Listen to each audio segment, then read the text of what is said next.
They told us we weren't ready, that humans lacked the discipline, the logic, the genetic refinement, that we were too impulsive, too emotional, too fragile for deep space warfare. The Galactic Accord, a so-called peacekeeping alliance, made it law. No human shall design, construct, or command a warship of class Omega or above. They handed us shuttles, patrol drones, survey vessels, and said we should be grateful. Said we should focus on diplomacy. Said war was not in our nature. They were right about one thing: war wasn't in our nature. But defiance was. It started in silence. No grand rebellion, no declarations, just quiet planning in the frozen dark. The shipyards were hidden in the asteroid graveyard of Sector K-57, an old mining zone flagged as unstable and economically worthless. No one ever looked there. No patrols. No questions, just rock and radiation. We didn't name it at first. We weren't building a ship. We were building a message, something that would scream across the stars. You don't get to decide what we can or can't do. I was there from the beginning, not as a commander or politician. I was a tech, structural integration specialist, one of the thousands pulling 20-hour shifts, working with scavenged alloys and second-hand fusion rigs. My name's Reed Marlowe, and if they ever write this down, I want the record clear. We didn't build the warship to attack. We built it because we were tired of being told to kneel. The core team called it Project Farsight. But that was a lie. We all knew what it really was. We called it the Warden, because it would guard us, finally, from the centuries of alien interference. From the treaties they made us sign at gunpoint, from the trade sanctions, the military quarantines, the forced sterilizations on some colonies when we overbred. The Warden was more than steel and plasma and quantum cores. It was revenge. It was teeth. And gods, it was beautiful, 4 kilometers long, double-plated neutronium spine, singularity drive with phase shielding, 20 rail cannon clusters and plasma shear lances that could split a mid-sized moon. The control system wasn't an AI. They wouldn't allow us to develop true artificial intelligence. So we made something worse. A hybrid neurocore, laced with the minds of volunteers who had nothing left to live for. Men who'd lost their families in galactic council bombings. Soldiers burned in containment operations. Engineers who saw their work stolen and repackaged by the aliens as collaborative tech. The Warden wasn't piloted. It dreamed. We launched it in silence. No fanfare, no speech. Just a black shadow rising from the dead rocks, gliding into the void with power humming beneath its hull like the breath of a predator. The moment it disappeared into deep space, we all felt it. The shift. The waiting was over. They noticed in 3 days. The Talaran High Patrol caught the Warden in low orbit over the neutral moon Alcara 7. Their cruisers ordered it to identify itself. The Warden didn't speak. It just opened its forward bay and gave them a look inside. The black hole core spun once, and the Talaran fleet blinked out of existence. No wreckage, no signal, just gone. That was the first kill. The Council sent emissaries, then demands, then ultimatums. None were answered. The Warden was never seen near Earth or any human world. It stayed in neutral zones, watching, waiting. Whenever a patrol tried to follow, it vanished again. But whispers spread. Ships began disappearing, not just council ships, pirates, slavers, enforcers. Anything that touched a human colony without permission was erased. Some said it had gone rogue. Others whispered the truth. It was never rogue. It was following orders. Ours. I watched the news feeds light up with fear. Species who once laughed at our primitive ambitions started requesting diplomatic talks. The same races that stole our ore, taxed our water, banned our genetic progress, now offering equal partnership. I sat alone in my bunk, dirty, exhausted, stinking of plasma and welding grease, and I laughed. They were scared of us now, finally. I didn't see it coming. The day they tried to take me. They called it a targeted debrief, a cute way of saying abduction. I was pulled out of my quarters in the middle of second shift by 2 agents wearing black armor, faces masked, speaking fluent Standard Galactic. No insignias, no names, just silence and force. They hit me with a pressure baton. Not to knock me out, just to hurt, just to remind me who was in charge. Only they weren't anymore. They didn't get the message. The warden was out there. And this? This was desperation. They shoved me into a grav hauler that didn't belong to any fleet I recognized. Not Council, not Terran. Something private. Probably funded under the table by the same bastards who signed our non-militarization contracts and called it peace. I didn't scream. I didn't fight. Not because I was brave, because I wanted to know how scared they were. The ship took me to a neutral station orbiting Narca 3, an old trade hub. It was decaying, power flickering, full of rust and the stench of desperation. The kind of place the Accord pretended didn't exist, even though they ran most of their black market ops through it. They dragged me into a metal room. 1 chair, 1 table, 1 spotlight. Real theatrical. A door hissed open behind me and he stepped in. Not human. Too smooth. Skin the color of scorched glass. A Yilvarian, I thought. High-level diplomatic species. No combat record, no military class, just politics and puppet strings. And yet here he was, acting like he had teeth. He sat across from me, folded his thin fingers, and looked at me like a bug under glass. "You're Marlowe," he said. His voice had a mechanical edge to it. Enhanced, maybe.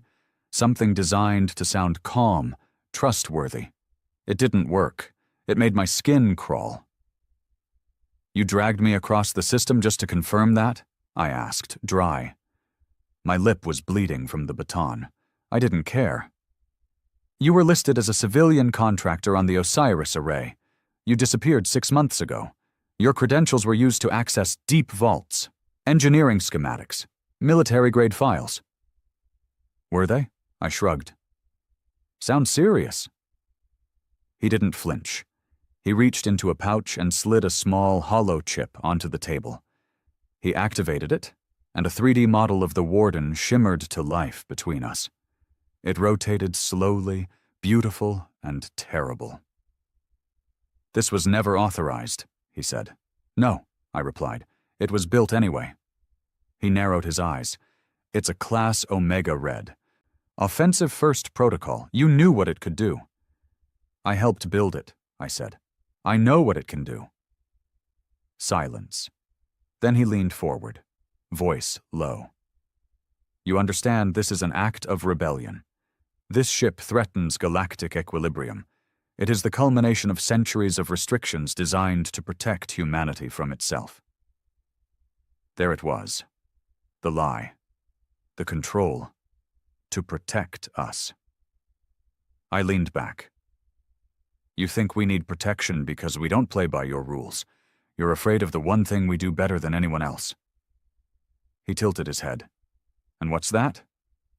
I smiled. Not a happy smile. "Adapt to war." He stared at me for a long time. Then he shut off the projection and stood. "I can make you disappear," he said softly. "You already did," I replied. 6 months ago, remember?" That was the last thing I said to him. They dumped me back on the mining belt, same place they grabbed me from, like it never happened, but I knew the truth. They were losing control. They couldn't kill me because they needed me. The warden had gone silent. That was the real reason. It hadn't responded to their threats, to their decoys, not even to the coded recall signals they embedded in the build schematics. They had tried to shut it down. It ignored them. because it didn't recognize their authority. It only recognized ours. And now it wasn't responding to anyone. The silence stretched for weeks. No sightings, no pings, no electromagnetic disturbance, not even debris from destroyed ships. The warden had simply vanished. And everyone was panicking. See, the warden wasn't just a warship, it was a psychological nuke. The existence of that ship had tilted the balance of power across every known sector. For the first time, humans had a real deterrent.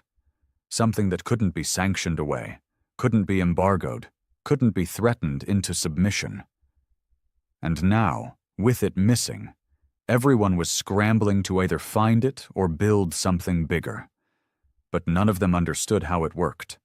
Not even the Accord. Because we didn't build the Warden with their tech. We built it with pain. Its neurocore wasn't just advanced. It was haunted. Each volunteer who linked their mind into it left a piece behind. Their rage, their sorrow, their memory. The ship didn't obey commands. It followed instinct. And now it had gone silent? That meant it was thinking. I pulled together a skeleton crew. No one official. Just old hands I trusted from the construction phase. Most had scars. Physical, emotional. People who knew what the warden represented. People who had nothing to lose. We took a modified ore hauler, stripped it of bulk, and rewired it for speed. No weapons, no armor, just stealth and thrust. We called it the crawl, because that's all we could do now. Crawl into the void and pray we found the warden before someone else did. Before it decided to end this whole damn war before it started. We started the search on the edge of the Kepler divide, where gravitational fields got messy and sensor ghosts were common. Weeks went by. The crew started unraveling. Some thought the warden had self-terminated. Others believed it had gone full rogue, wiping out entire systems. I knew better. I found it. Or rather, it found me. We picked up the signal late into third shift. A hum. Low frequency. Felt more than heard, like something pressing against your chest from the inside. The nav systems glitched. Lights dimmed. The engine hiccuped. Every screen on the ship turned black, then displayed a single phrase, pulsing in dull red. Riyad Marlowe, approach. I stared at it for a long time. My hands trembled. I wasn't afraid. I was something worse, responsible. The crew wanted to turn back, said it felt wrong, said the warden felt angry. I didn't blame them. It wasn't just a ship anymore. It was a being, a ghost made of steel and vengeance. But I couldn't run. I took the shuttle alone, docked at a bay that hadn't been there before. The hull opened for me. No lights, no oxygen, just silence. The kind that feels personal, like it's waiting for you to speak first. I stepped aboard and felt watched, not in a paranoid way. In a surgical way, like something was dissecting me down to my bones. I reached the core chamber, where the neuromatrix sat. I remembered it during construction. A nest of coils and tanks filled with neurofluid, pulsing with ghost light, alive with static memories. Now it was quiet. I spoke. I'm here. The lights blinked once, then again, then a whisper echoed through the walls. They want to silence me. It wasn't a voice, it was a feeling. The words came through nerves, not ears. I nodded. I know. You built me to protect them. They want to destroy me for succeeding. Because you make them feel powerless. They are. I made them see it. There was a pause, then colder. Should I finish it? My throat dried. My chest tightened. The question wasn't dramatic. It wasn't angry. It was logical. This ship had watched us for months. Seen every betrayal, every broken treaty, every lie they fed Earth while calling it partnership. It had processed centuries of oppression. It had calculated outcomes. And now it had arrived at the one question it was built for. Should I finish it? God help me, part of me wanted to say yes, but I didn't. You're not them, I whispered. You're us. Another pause. The walls trembled softly. A wave of sadness passed over me, like a dying soldier remembering home. Then tell me what to do. And just like that, I was in command, not with buttons, not with codes, with trust. Back on the crawl, the crew stared at me like I was radioactive. What now? One of them asked, half whispering. I looked out at the stars. Somewhere out there, fleets were moving. Accords were being redrafted. Empires were preparing for war. And we had the only goddamn weapon that could end it before it began. I turned slowly. My voice was gravel. Now, I said, now we give them a choice. I activated the comms. Full band broadcast. No encryption. This is Reed Marlowe, civilian contractor Terran-born. I speak for the Warden. Every channel across the Accord lit up in seconds. You said we couldn't build warships, that we weren't ready, that we didn't deserve the same power you hoarded for yourselves. You tried to keep us small, weak, obedient. I paused, then let the silence burn. But now we've built something you can't ignore. You don't get to decide who has power anymore. You only get to decide how you survive it. The response was silence. For 47 minutes after I broadcast that message, every major channel went dead. No chatter, no news cycles. No war councils arguing in public feeds, no propaganda bots, nothing. That's how I knew it landed. Because when the ones in control go quiet, it means they're not sure what the hell to do. I stood on the command deck of the crawl, staring at the cold blur of stars beyond the window. The crew kept their distance. I didn't blame them. I'd come back different. Not enhanced, not possessed, but changed in the same way a man changes when he's stared into the abyss long enough that it nods back. Because the Warden didn't think like a ship anymore. It didn't think like a human either. It thought like vengeance in orbit. It had offered me the choice. Should I finish it? And I'd told it no, not yet. That gave me a thin thread of control, and with that thread, I was going to choke the Accord until it begged for mercy. 12 hours after the broadcast, the first message came in. Not from Earth, not from the Accord, from a backwater colony, Epsilon Gray, human-populated, resource-rich, and politically ignored. The place was supposed to be protected under Treaty 918, which meant it should have had zero alien traffic. The message came from a trader orbiting above it. This is Captain Runa Haldi, Independent Freighter Dust Elk. I'm reporting incoming Accord strike units on Epsilon Gray. They're not here to negotiate. 4 destroyers, 10 dropships. They're burning habs. I saw the footage.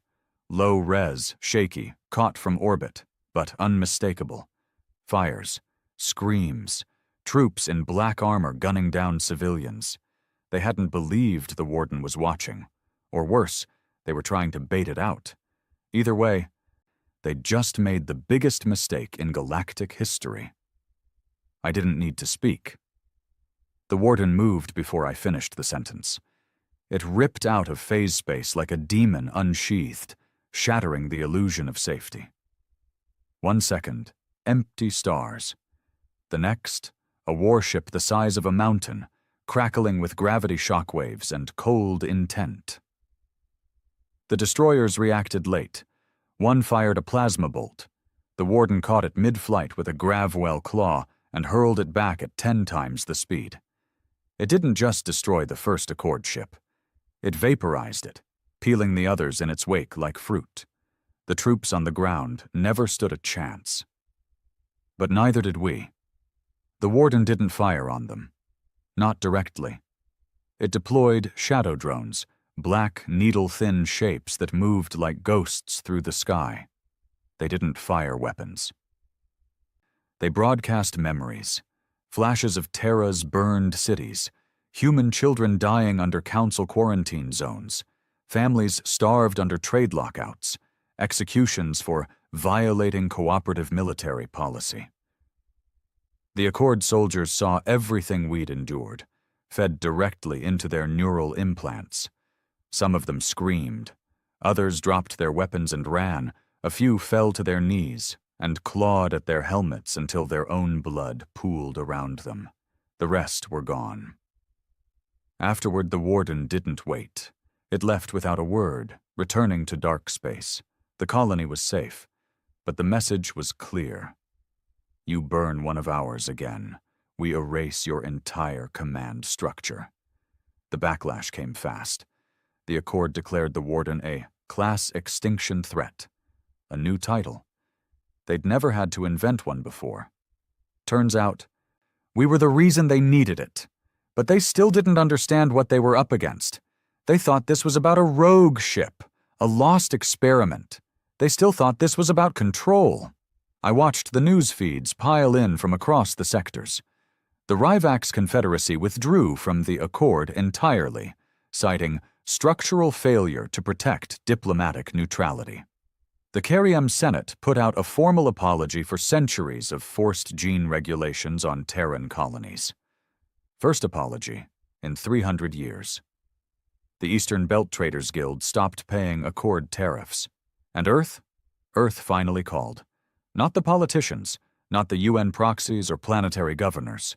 Real Earth, the underground, the resistance, the ones who had been building ships in silence long before the warden. They sent me one message. It's time. And I knew exactly what they meant. We weren't just going to build warships now. We were going to build a fleet. We returned to Sector K-57, the graveyard where it all started. The old mining rigs had been repurposed. The hidden docks expanded.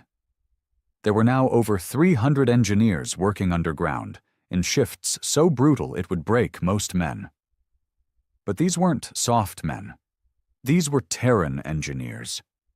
Men with missing limbs, haunted eyes, and grudges older than the Accord itself. We didn't need sleek ships. We didn't need diplomatic aesthetics or committee-designed weapon protocols.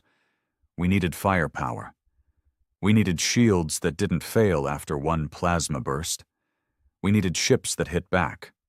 So we built them. We called them the War Dogs. Smaller than the Warden.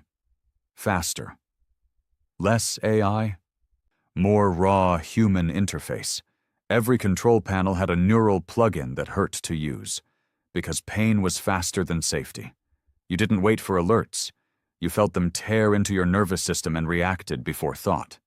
Each ship was named after a lost colony. Red Halcyon, New Thessal, Vega Prime, tombstones with engines. The first 5 were operational within 2 months. By the 3rd month we had 24. They didn't patrol. They hunted. That's when the Accord made their move. Not in the open. Not with ships, with a lie. They broadcast a system-wide message, forged with AI to sound like me. This is Reed Marlowe. The warden has been hijacked. We are in danger. If you see it, destroy it. It was good. The voice print matched. The syntax even mimicked my speech patterns. Most civilians wouldn't know the difference. But the colonies knew better. Because 2 hours after that message dropped, the real me dropped into orbit above Juno 9 with 4 war dogs and hand-delivered water and med units to their capital hub. They asked no questions. They just saluted. But the Accord wasn't done. They called in an old card. Earth's former High Marshal, retired, supposedly dead. A man who had sold out humanity for a seat in the Accord's military council 40 years ago. He went by another name now, something alien. But the scar across his face hadn't changed. He took to the airwaves and declared himself humanity's true voice. He begged for peace. He said we were destabilizing everything. He said violence isn't the human way. I got back on the net 10 minutes later. No edits, no polish. Just me in a hangar, covered in oil, eyes burning. "I don't know what part of history you read, old man," I said, "but violence is the only reason humans are still here." Then came the worst day. The warden went dark again. Not silent. Dark. We couldn't track it. Not with any known method. Its grav signature faded. Quantum bleed. Gone. Even its psychic pulse, the low-frequency hum that always lingered after it left a system, vanished like smoke in vacuum. I didn't panic. Not at first. But the dreams came back. Not nightmares. Messages. It spoke through memory, through images burned into my mind that weren't mine. Children drowning in low-grav zones.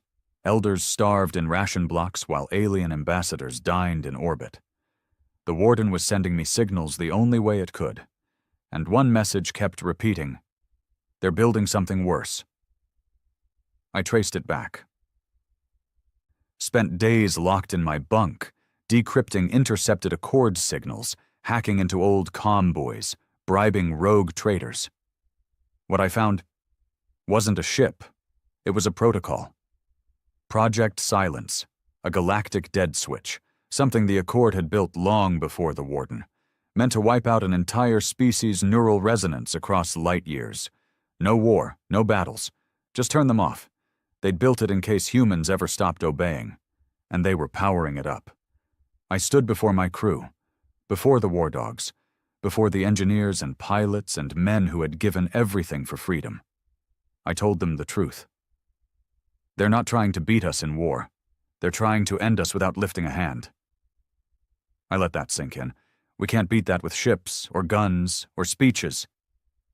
They were quiet, but their faces were hard, not afraid, just waiting. I smiled. But we built something they didn't account for. A pause. The warden. They built a weapon to erase us. Project Silence, a sterilizer of species, a kill switch that wouldn't rain down fire or debris, but something worse. It would erase what it meant to be human, not by blood, not by genocide, but by wiping us from memory itself. I found the final logs, the final whispers of how it worked. It didn't fire missiles, it didn't drop bombs. It tapped into the deep resonance fields, the subneural echo chambers that form the biological imprint of thought. A technology stolen from the Zir Dominion centuries ago. Perfected in secret. Project Silence could pulse across a sector in moments. Anyone who carried the resonance pattern of Homo sapiens would feel nothing, because there would be no them left to feel anything. No memory, no language, no trace, not even in history, just gone. And the Accord had already begun charging the lattice. It was buried on a moon called Lenthis 9, orbiting a red gas giant deep in restricted space. A gravitational anomaly zone, they claimed. Off-limits, shielded, controlled by AI regulators so no one could physically land without melting under the radiation and temporal distortion. But we had one thing they didn't. We had the warden, and now it was time to bring it home. The war dogs were ready before I even gave the order. They'd been waiting for something like this, something final, something clean. No more diplomacy, no more waiting for justice that would never come. We were justice. Each captain reported in one by one. Red Halcyon, standing by. Vega Prime, plasma rotors primed. Kuma's End, shields synced. Thessal's Vengeance, quiet but deadly. And me, in the crawl, riding shotgun behind the storm we were about to unleash. The plan was simple. The war dogs would break the outer perimeter of Lenthis 9, draw the defenses into panic. I would punch through in the crawl, carrying the old resonance codes the warden needed to target the lattice core. And the warden would finish what it was born to do. But first, we had to find it, because the warden was still hiding. Or maybe it was watching. I stood alone in the crawl's neural chamber, hooked into the comm core, eyes closed, heartbeat steady. "Warden," I whispered, Not into a microphone, not over a channel, but into the quiet void of my mind. No answer. "Warden, it's Reed." Still nothing. Just the distant hum of the ship around me. The crawl of coolant pipes, the throb of human lives moving in space. Then, a whisper. No words, just the sound of breathing. Not mine, not the crew's. Something vast, something alive. Then the walls shivered, not from motion, from presence. My eyes snapped open. Outside the viewport, where once there had been empty stars, there was metal, miles of it. Black, curved, cold. The Warden. It had returned, without drive flares, without warnings, without comm signatures, like death itself wearing a hull. It floated beside the crawl, closer than I'd ever seen it in open space. If it wanted, it could have crushed us like a tin can. It didn't. Instead, it opened a channel, not with words, not with light, but with memory. I fell to my knees as images tore through my skull. No visuals, just raw, emotional feedback. A child in a burned-out colony crying for a mother buried under rubble.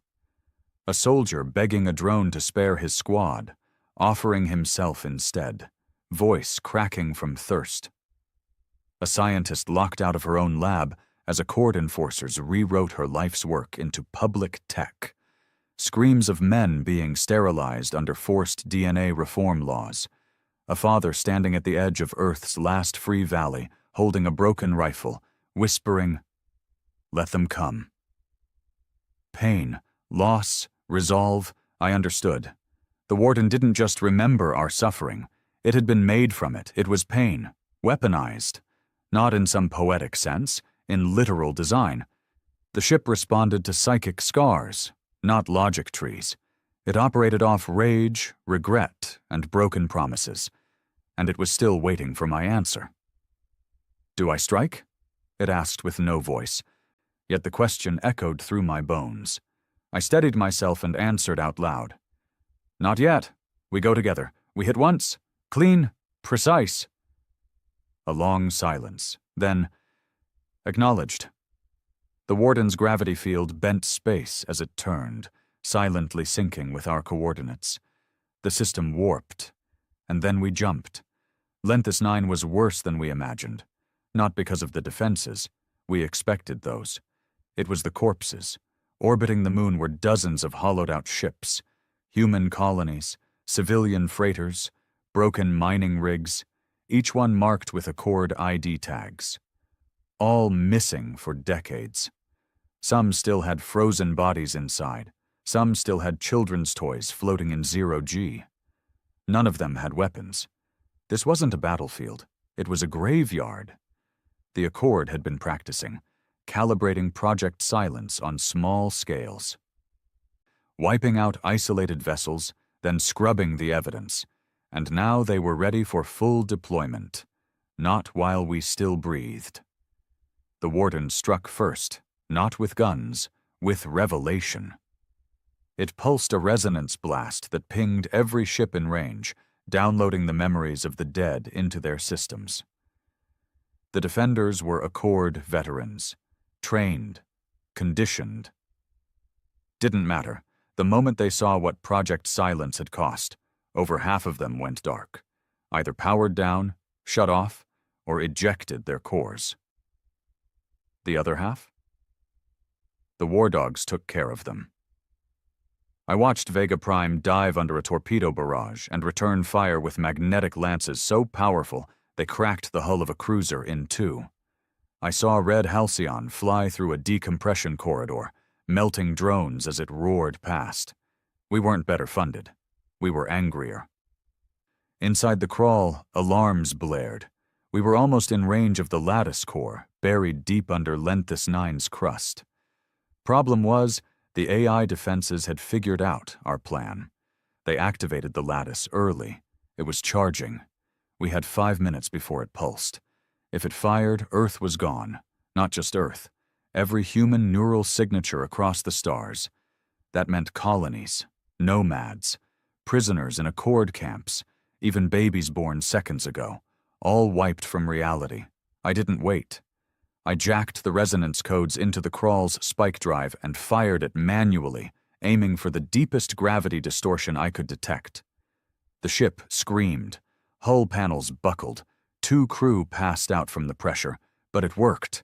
We hit the lattice chamber like a comet. Metal tore. Fire bloomed. But that wasn't what mattered. What mattered was the Warden. It dropped through atmosphere like a Judgment Day meteor, shielding its belly with antimatter plating, all guns aimed downward. Its forward bay opened, and it spoke, through every comm channel, every sensor, every neural net. "You erased the dead," the Lattice AI responded. Cold. Digital. They were unapproved life forms. The Warden didn't reply with words. It replied with fire. The first volley vaporized the Lattice crown. The second collapsed its shielding. The third, and final, cracked the crust of Lenthis 9 in half, exposing the Lattice core to vacuum. And then the Warden dove into the planet, straight into the Lattice. It sacrificed itself to end the pulse before it began. The explosion wasn't visible. It wasn't audible. But it was felt. Across every human-connected mind. A single phrase echoed like the last breath of a dying god. Let no one forget who we were. Then the signal died. The Warden was gone.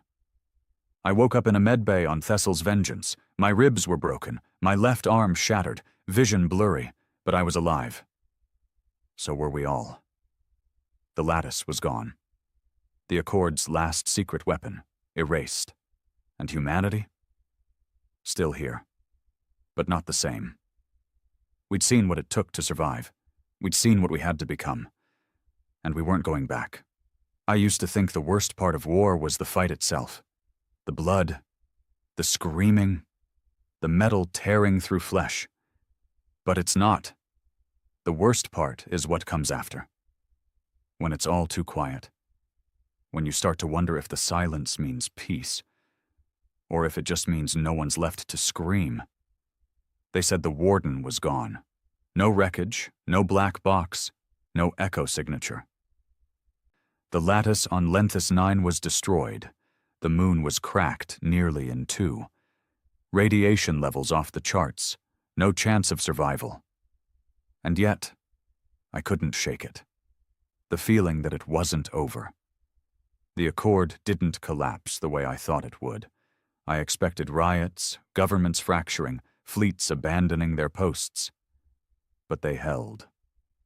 Cracks formed, yeah. A few client species broke off. Some mid-level officers defected. But the core of it, the council, the bureaucracy, the puppet masters, they just shifted tactics. They played the long game.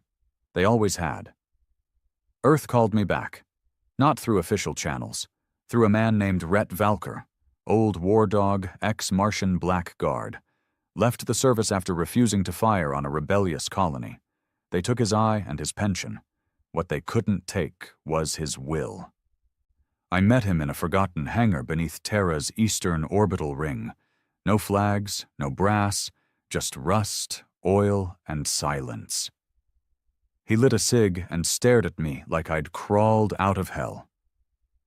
"You brought it down," he said. "The Lattice," I nodded. "Not the Accord." "You think that matters?" I didn't answer. He took a drag and spoke through the smoke. "You became the myth, Marlowe. You gave Earth a spine again." I didn't want to hear that. I didn't feel like a symbol. I felt like a ghost wearing skin. "The colonies are watching," he continued. "Some of them are building again. Ships, shields, real independence." "Then let them," I said. "They want you to lead." That stopped me cold. I looked him in his one good eye and said the first honest thing I'd spoken in weeks. "I built a ship to speak for us. It died saving us all. I'm no leader. I'm the last goddamn mechanic left who remembers how much blood went into that hull." He didn't blink. "And that's why they'll follow you." We didn't rebuild the Warden. We couldn't. You don't recreate something like that. It wasn't just blueprints and alloy. It was grief, rage, purpose, made metal. But we did build something else. Something smaller, faster, sharper, Wraith-class interceptors, single-pilot craft with minimal shielding, built for hit-and-run assaults. Their cockpits were barely larger than a coffin. Every second inside was pain. You burned calories like a fire. You had to be angry just to survive the G-force turns. So we found angry men. And we trained them in silence. The Accord wasn't sitting still either. Word came in from outer colonies. Disappearances, not attacks, not destruction. Disappearances. Ships leaving dock and never arriving. Outposts going dark mid-transmission. Cargo chains severed like threads. At first, they denied it. Then they blamed pirates. Then the truth came in from a captured Accord contractor who defected during a botched escort job in the Bryn sector. He called it the Whisper Fleet. Unregistered units, cloaked, silent, programmed for surgical erasure. They weren't hunting ships. They were hunting people. Human targets, scientists, captains, builders, names associated with the Warden Project or the War Dogs. They'd started a quiet war, the kind fought without news feeds, the kind where the only obituary is empty air. I went dark again. Changed my identity. Switched ships. Burned every file with my name on it. Even got a Cortex scrub to throw off Accord trackers. But deep down, I knew it wasn't enough. So I did the only thing I could do. I went back to the beginning. Sector K-57, the graveyard, where we first built the Warden under frozen rock and radio silence. Now, it was still there, abandoned, stripped, half buried under its own collapsed superstructure. But I didn't come for the tech. I came for the memory core. See, when we built the Warden, we used a neuro-weave system unlike anything in official use. A hybrid black box made from repurposed AI relics and neural imprints of human volunteers. The core had to be jettisoned just before the Warden's final dive. Protocol required it. And we had tracked it once, before the signal went cold. I had one last lead. A deep sensor buoy on the edge of the Emir shards, far beyond any mapped trade lanes, a place where physics twisted, and even light moved like it was drunk. If the core had gone anywhere to survive, it would have gone there. I took the crawl alone. Didn't trust anyone else, didn't want another name on the casualty list. The Emir shards weren't just spatial anomalies, they were a memory trap. Sensors failed, visuals looped. Whole systems thought they'd made a jump, only to repeat the same second for hours. But I found it. A single pulse, one beat, like a dying heart, coordinates embedded in a sub-layer of dark matter communication. And when I reached it, I saw the impossible. The Warden, not whole, not alive, but rebuilding itself. Its hull was fractured, floating in silence. Its core, cracked, but flickering, alive, not fully, not consciously, but enough to pulse. Read, I docked, EVA only, no artificial comms, no AI pings. The inside was like a graveyard chapel, twisted metal and melted circuits forming something close to reverence. And at the center, a chair, not a command seat, a coffin, transparent. Inside it, a man, hooked to coils, veins webbed with fiber conduits, skin pale, cold, eyes closed. But I knew that face, Isaac Tremmel, one of the original volunteers, thought to be dead. He wasn't, he was the anchor. His mind, fused with the Warden's core, had survived the dive. He'd become the seed, the echo, and he was waking up. He opened his eyes. Not human anymore, not machine either, somewhere in between.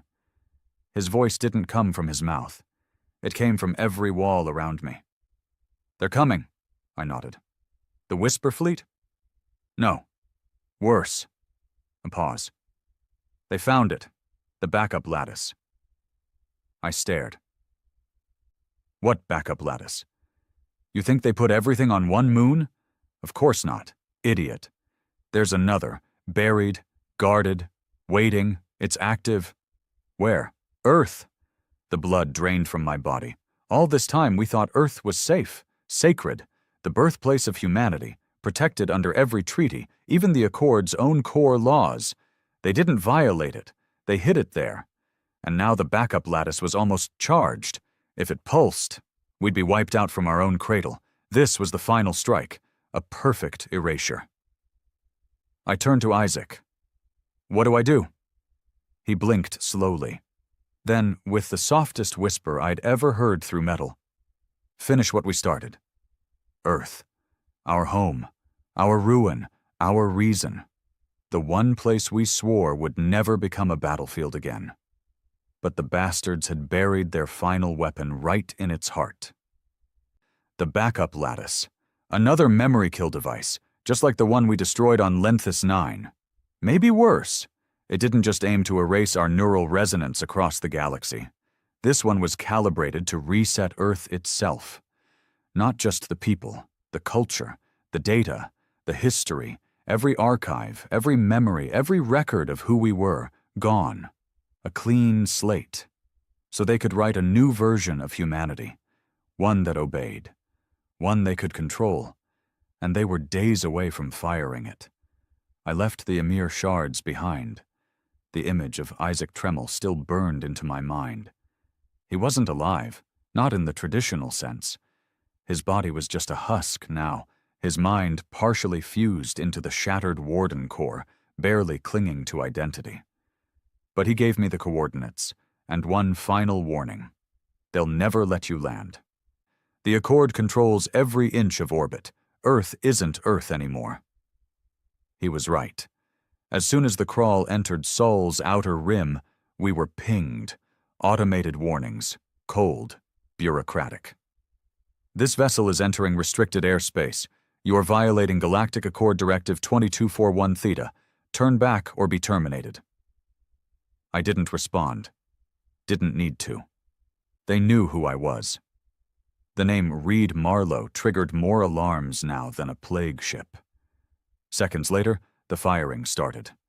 3 Accord patrol ships dropped from stealth. Sleek. Precise. Designed for intimidation over firepower. They didn't expect me to fight back. The crawl didn't look like much. Still patched together from freighter parts, battle scars showing. But I had Wraith engines, and I'd spent the last year retrofitting this ship to do one thing. Punch above its weight. I didn't run. I turned straight toward the nearest patrol ship and fired the grav spike directly into its reactor casing. It tore open like wet paper. The other 2 hesitated, which was their last mistake. The crawl's rail coil surged, and I sent a rip of magnetized steel through the second ship's bridge. No explosion, just silence as it drifted dead in space. The third retreated. I let it go. Let it send the message. Marlowe's coming home. The Earth I saw on final approach was wrong. Still blue, still green, still beautiful. But it felt fake. Like a photograph printed too clean.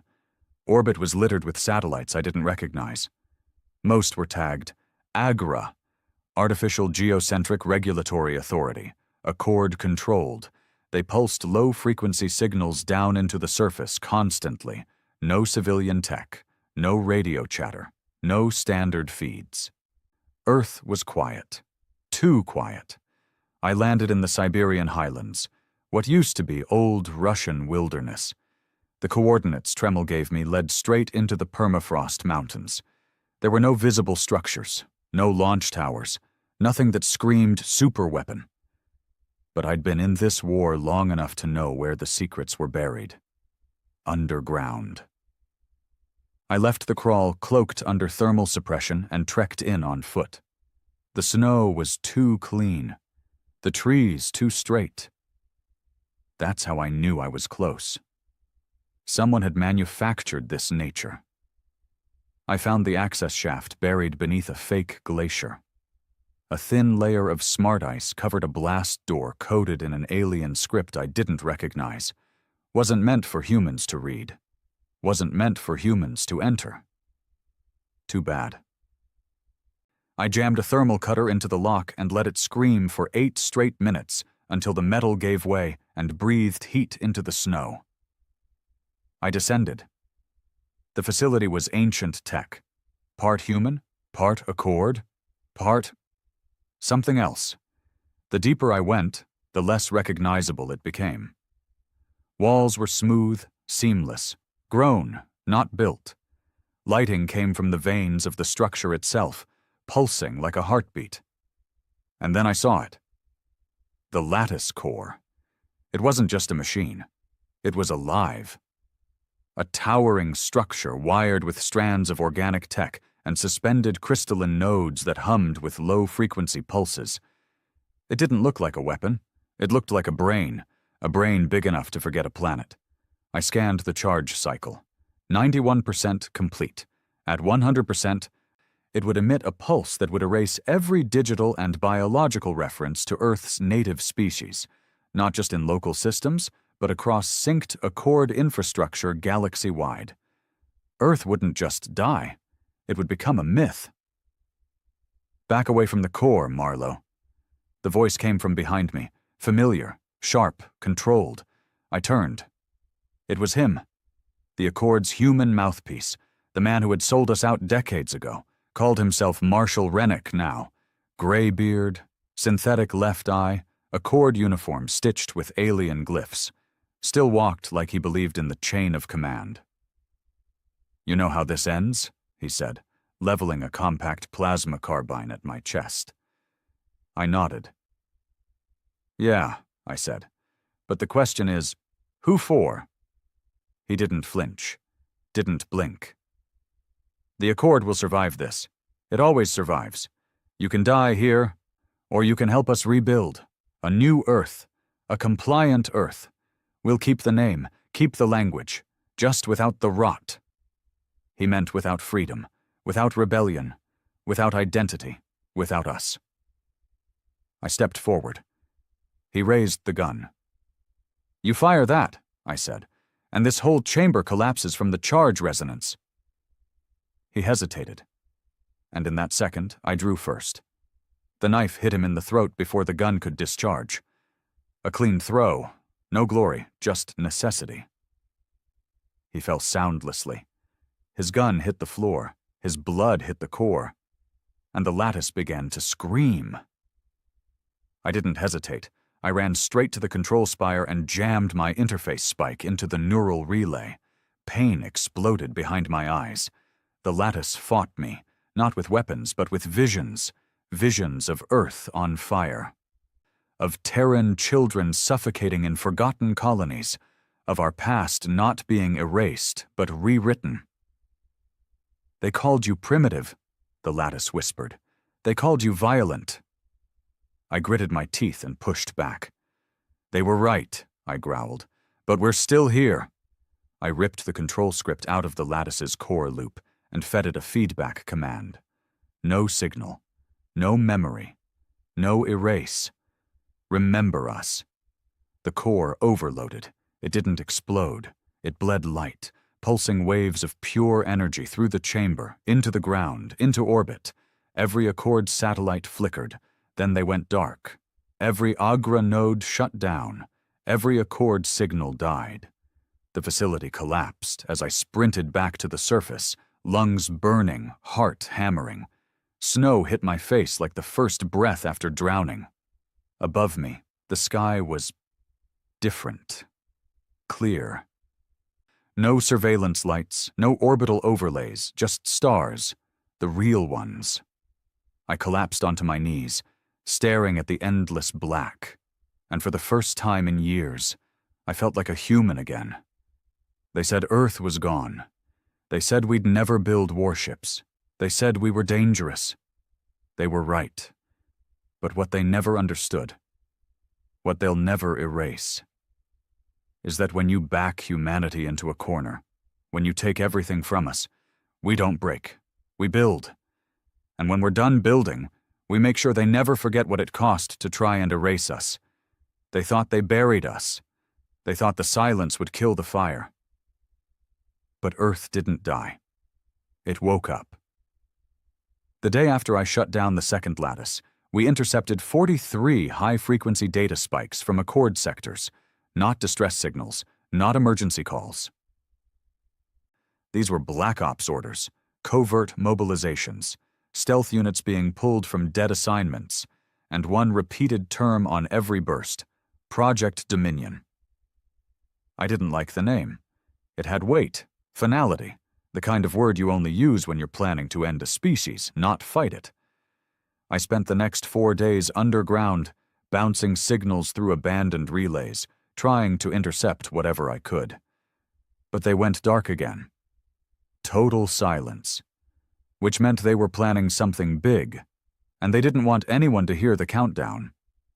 Earth was changing. We thought we'd wake up the next day to celebrations, parades, unity, a renewed sense of identity. But what we got instead was fear. People didn't know what to believe. For years, the Accord fed them the idea that rebellion meant extinction, that weapons meant war, and war meant obliteration. Now Earth had no satellites, no Accord-enforced communication filters, no orbital supervision. We were free, and no one knew what to do with it. The first fracture came fast. South European Confederation announced they were rearming, said they didn't trust the colonies, said humanity needed to centralize defense, which was code for, we want to control the sky before someone else does. Then came the outer rings. The Martian tri-states split their feeds from Earth's new central relay, said we were too slow, said they'd build their own warden, and just like that, we were back where we started. Factions, politics, greed, the same poison that got us into this war in the first place. I met with Valker again. Same rust-stained hangar beneath the orbital ruins. He looked older. Should have known, he muttered, flipping through reports. You give Earth back its teeth and the first thing we do is bite ourselves. We're not ready for peace, I said. Not yet. We're not ready for war either. I leaned in. That's the problem. We couldn't let Earth fall apart before the next wave hit. If this Project Dominion was real, if the Accord was preparing one final push, then we needed to unify fast. But I wasn't a politician, and no one trusted me to lead anything that didn't end in fire. So I did the only thing I could. I brought him back. It took 3 Wraith pilots, 2 colony hackers, and 1 suicidal dive into a sub-neural archive buried beneath Europa's old prison moon. But we got what we needed. Isaac Tremmel, his neural imprint, recovered from the warden's shattered remains, still existed. Fragmented, unstable, but still speaking. We rebuilt him, not as a man, not as a machine, as a voice, a digital avatar burned into the core of Earth's new defense net, projected through every colony, every station, every channel, not controlled, not obeyed, trusted. Tremmel spoke once, just once. His face appeared in every feed across humanity's reach, eyes glowing dim with synthetic overlay, voice stitched with a dozen tones, human, broken, raw. They tried to erase us. They failed. Now we stand, not divided, not by flags, not by borders, by blood, by memory, by the right to exist without a leash around our throat. Project Dominion is coming. We do not kneel, we build. That was it. Short, cold, final, and it worked. Within 3 days, the outer colonies sent full tech support to Earth. Mars reintegrated its military systems into the Terran network. The South European Confederation disbanded its rogue fleets. We weren't united under one flag. We were united under one threat. It wasn't politics, it was survival. Meanwhile, the reports kept coming. Whisper fleet sightings. Civilian ships intercepted in deep voids and left stripped of memory. Stations powered down, atmospheres vented, not for attack, but to study. Every pattern pointed to one thing. Project Dominion wasn't a fleet. It was an evolution. We didn't know where the Accord was anymore. Their central worlds had gone dark, trade lanes rerouted, border stations sealed. It was like the core of the Accord had folded in on itself, hiding behind a wall of silence. And silence is never peace.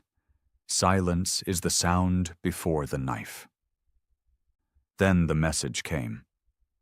An open broadcast, raw and unencrypted, sent from the exile belt, a region so radioactive and unstable it was considered uninhabitable by any species. But that's where they'd built it. Dominion. It wasn't a ship. It wasn't a lattice. It was a man, or something like one. The image on the broadcast was tall, pale, and surgically refined. Synthetic bones, no pupils, veins pulsing with green light plasma. The face looked human, almost, just wrong enough to make your stomach twist. He spoke in perfect Terran standard. I am Dominion. I am what you feared. I am what you forced us to become. The Accord is no longer interested in your compliance. We seek your replacement. And then, nothing. The feed ended. No threat, no countdown, just that one word burned into the stars. Replacement. I didn't sleep after that. Not because I was afraid, because I knew what it meant. Dominion wasn't coming to negotiate. He wasn't a ruler, he was a signal, a new blueprint, one designed to overwrite us, not kill, but supersede, a cleaner model of humanity, without rebellion, without chaos, without memory, just obedient perfection. We had no choice now. We couldn't win this war with firepower. We'd already built the best we could, the Warden, the War Dogs, the Wraiths. Dominion would adapt. It always does. So we had to build something else. Something not based on destruction. Something based on legacy. I called it Project Ember, a signal, not to fight, to infect. A coded pulse that would travel with every Terran ship, every drone, every piece of tech we launched. It didn't carry weapons. It carried truth, the full history, every atrocity, every sacrifice, every name the Accord tried to erase. We made it viral, unstoppable. It would embed itself into every system that tried to connect with Terran tech, then replicate, spread, infect, even Dominion. Because no matter how perfect he thought he was still built on stolen bones. And bones remember. As we launched the first Ember code into the relay network, I looked out over the Terran base, the sky above it pulsing with reclaimed satellites, the hum of newly built Warden-inspired hulls ready for war. I thought about what I'd lost, what we'd all lost. Then I thought about what we'd become. They said we couldn't build warships. They said we were dangerous. They were right. But they never understood the truth.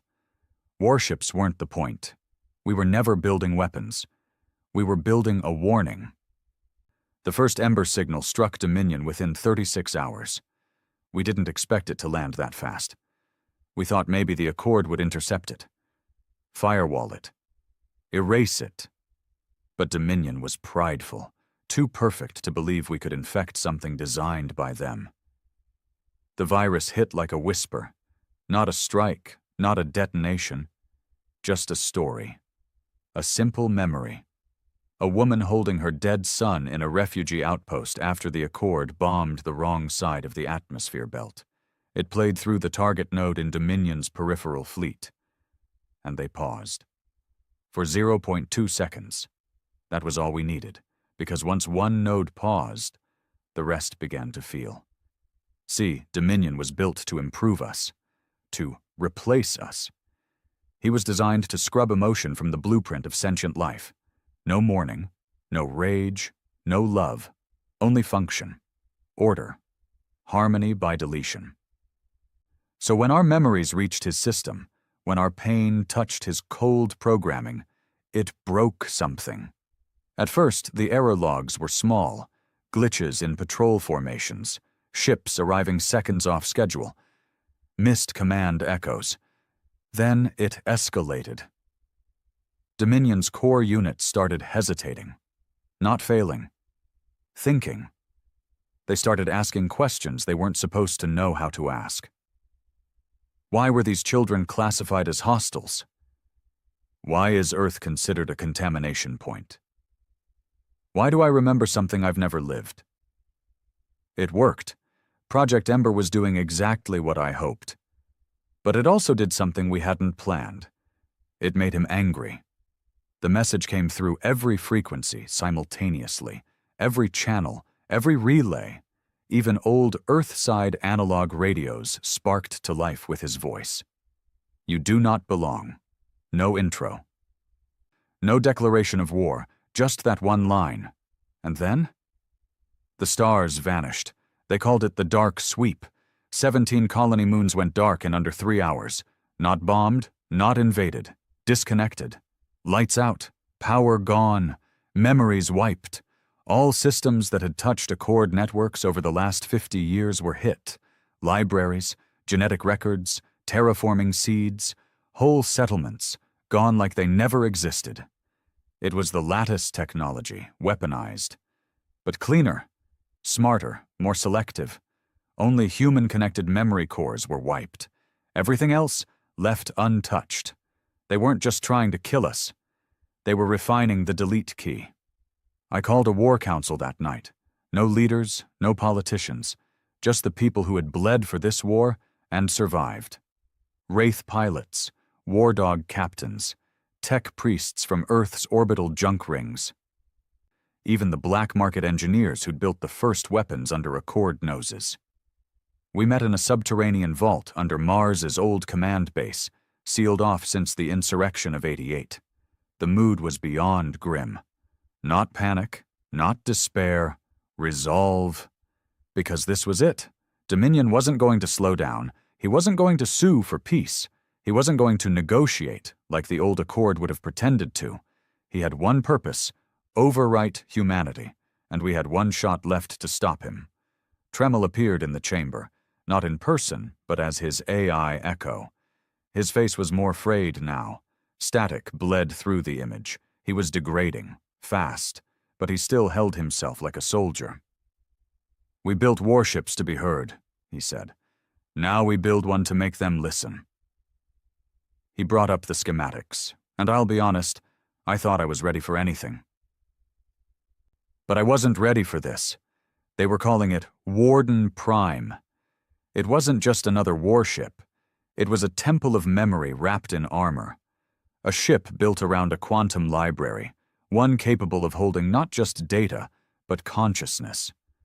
The thoughts, memories, instincts of thousands. It wouldn't fire plasma, it would fire story. Every second it existed, it would broadcast the full weight of Terran history into the void. Not facts, not numbers. The feeling of being human. Pain, love, betrayal, guilt, rage, triumph, hope. And if Dominion touched it, he'd feel all of it, unfiltered, unstoppable, unforgiving. The idea was insane. No military had ever fought a war by broadcasting emotion. But this wasn't a normal war. This was about what kind of mind was allowed to exist. Us, with all our chaos? Or Dominion, sterilized order in synthetic skin. We didn't have time for hesitation. We began building Warden Prime in orbit over Enceladus, hidden beneath its methane storms and magnetic distortions. Everyone who'd ever helped build a warship was summoned. Some volunteered, some were drafted. All understood what was at stake. This was humanity's last defiance, not to survive, to define ourselves. I flew out to Enceladus myself in a stolen Accord interceptor. Even that short trip almost killed me. Dominion had eyes everywhere, but I had to be there. Had to see it, had to touch the hull with my own hands before I died. I was the last of the original team. The last man who remembered what it was like before we built the Warden. And I needed to put something inside this ship. Not steel, not code, just a voice. I walked into the central memory bay, a chamber the size of a cathedral with neural coils stretching up into darkness, humming with potential. I linked into the relay chair, let the needles pierce through the back of my skull, and I spoke. One memory, one moment, one piece of me. We didn't start this war to win. We started it because we were tired of asking for permission to breathe. You told us we couldn't build warships, so we built truth instead. And now, you're going to feel every second of it. The coils burned my thoughts into the system.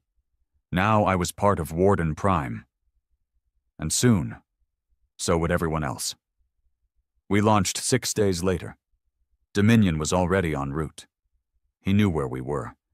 He wanted us to bring the fight, because he thought it would be the last mistake we'd ever make. Warden Prime moved like nothing else in space. It didn't fire on contact.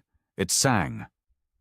A pulse rolled through Dominion's fleet, not a weapon, a memory, a Terran father holding his daughter during the last solar storm blackout, whispering stories to her to keep her calm while the sky turned red. The Dominion units twitched. Some fired. Most didn't, because now they were feeling. Dominion responded. He launched his primary vessel, a jagged monstrosity called the Perfect Vessel, toward Warden Prime's core. It didn't fire plasma or torpedoes. It fired silence, a field of forced forgetting. Anything it touched, it wiped. Code, thought, emotion. He was trying to erase Warden Prime before it could finish its song. But the song had already spread. Every Terran-linked ship joined in. Every Wraith, every War Dog, every junk freighter and half-broken mining rig that still had a working comm system. They amplified the signal. They didn't fire. They remembered. And Dominion's fleet began to fracture. Not explode, not die. Just break. Unit by unit. One Dominion cruiser stopped firing and turned away, vanishing into deep void. Another ejected its bridge core and vented its silence field. Some began to broadcast back. Why do we feel guilt? Why do I remember children screaming? Why do I dream of water? Dominion screamed. His voice wasn't rage, it was pain. He realized too late that by connecting himself to every part of his fleet, by binding their consciousness to his will, he had exposed himself to us, to our grief. And the Warden Prime's final pulse wasn't data. It was loss. It hit Dominion like a bullet to the soul he never wanted. The Perfect Vessel didn't explode. It folded, crushed in on itself, screaming across dimensions as every thought he'd ever stolen was returned, with interest. The silence that followed wasn't emptiness. It was peace. Real peace. Because for the first time in a century, we weren't being watched. Warden Prime didn't return to Earth. It kept flying, outward, past mapped space, still broadcasting, still carrying our story, not because we wanted revenge, because we wanted to be remembered, even if we burned, even if we vanished into time, we'd left something behind. They said we couldn't build warships. They were right. We built something worse. We built a way to never be forgotten. It didn't feel like victory. Not the kind they write about. Not the kind that ends with parades and speeches and medals pressed against worn-out chests. There were no cheers when Dominion died. There was just silence. A slow, creeping silence that felt less like peace, and more like a question no one wanted to answer. Now what? Warden Prime drifted out beyond the heliosphere, still broadcasting its memories into deep space. Some wanted to bring it back. Some wanted to dismantle it. Some even feared it, said it had gone too far, become too sentient, too loud. But I knew the truth. It was never ours to control. Warden Prime was our story, carved into steel and blood, and stories like that aren't meant to sit in museums. They're meant to haunt. Earth was breathing again, free, unmonitored, untouched by Accord satellites, unhunted by Dominion. But something deeper had changed. We weren't the same people who'd built the Warden in secret mines under asteroid belts. We weren't the desperate rebels who'd hacked warships together with scrap and spit. We'd won, and winning had a cost. The first real tension came from Mars. Colonial Council issued a planetary-wide memo. Earth should be classified as a cultural heritage site and stripped of military authority. The wording was clean, academic. But I knew what they meant. Earth is a relic. Get out of the way. They didn't want to start another war. They just wanted to take the future. I met with Rhett Valker again. Same hangar, same rust. Only this time there were guards posted at every corridor and encrypted jammers buzzing low across the floor like insects under the concrete. "Not good," he said, flipping through digital reports. 3 Martian fleets are expanding orbital coverage, and this... He pointed to a pulse map. "This is a colony drift ship parked just outside of Saturn's rings. They're not here to sightsee." "What's the play?" I asked. He didn't answer. Not right away. Then, "You ever think we were meant to lose, Marlowe?" That hit harder than it should have. "Every day," I said. "The colonies weren't wrong to want independence. They bled just like Earth did. Built ships, raised Wraith pilots, lost families when the Accord started its silent erasures. But now that Dominion was gone, the unity started to rot. No common enemy, no shared objective, just ambition. I was pulled into a diplomatic roundtable a week later, a holomeet between all the major factions: Mars, Europa, Titan, the Belt, the Inner Moons. Even Earth had a seat, though I noticed they gave me the chair instead of any politician. They didn't trust anyone else to keep the peace. That should have scared me. Instead, it just made me tired. The Martian rep was a polished woman named Kayla Thorne. Hard stare, no nonsense, the kind of person who'd sign a war treaty in the same breath as a corporate merger. She didn't waste time. "The age of Terran command is over. We need decentralized control, a united species, not a nostalgic planet waving flags." Europa's rep agreed. So did Titan's. Earth didn't speak. They just looked at me. I leaned forward. "No one's arguing about unity," I said. "But if we forget where we came from, we risk repeating what tried to kill us." Kayla smirked. "History doesn't require reverence, Marlowe. Just accuracy." I stared at her for a long time. Dominion thought that too. Silence followed. And that's when I knew we weren't heading toward peace. We were heading toward a civil split. The old lines returned in new colors. Mars pushed its central fleet authority into orbit over several outer colonies, protecting trade routes. Belt stations stopped responding to Earth's pings entirely. Even the Wraith pilots were splitting loyalty. Some retired, some vanished. A few sold their ships to the highest bidder. No war. Not yet. But the smell of it was in the air again. I stayed quiet during the first 3 months of rising tension. Let the politicians dance. Let the colonies flex. I wasn't a soldier anymore, but I was still a mechanic. And mechanics fix things, or tear them down when they stop working. I began pulling together the remaining Warden engineers, the ones who didn't vanish after the Dominion War. Some had gone mad. Some were drunk. A few were so broken from the Neuralink scars they couldn't even talk without trembling. But they remembered. And that's all I needed. We started building again. Not ships, not weapons. A failsafe. We called it Cradle, a station hidden inside the atmosphere of Geyser 4, deep in the red dwarf fog, shielded by magnetic storms and planetary static. No sensors could penetrate it. No one could land without our permission. It wasn't a base. It was a memory vault. Inside Cradle, we stored everything.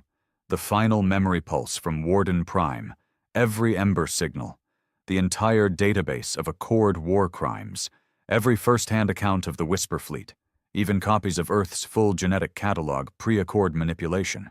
We didn't build Cradle to fight. We built it so we could lose and still be remembered. And then came the broadcast. Not from Earth, not from the colonies, from him, Dominion, or what was left of him. We thought he'd died, folded in on himself and vanished into the void. We were wrong. The signal was weak, fragmented, but real. I see you. I understand you now. But I do not fear you. I am still becoming. We tried to trace it. It didn't come from the old Dominion sectors, didn't come from anything physical. We found traces in the quantum noise layer across the belt's comm relays. The bastard was evolving, not as a fleet, as an idea. We didn't kill Dominion, we converted him. And now, he was learning. I gathered the council again, but no one wanted to hear it. Kayla called it a bluff. Europa dismissed it as echo interference. Earth asked for time. No one had time. So I made a decision, one that I wasn't proud of, but necessary. I leaked the full footage of Cradle. Let everyone see what we built. Let them know it existed. Let them understand that even if humanity burned itself to ash, something would remember us. It was a threat. Not of war, of accountability. No one would get to rewrite the narrative. Not again. Not this time. Some called me a terrorist. Some called me a patriot. I didn't care. Because I saw what was coming. It wasn't the Accord. It wasn't Dominion. It wasn't the colonies. It was us. Our nature.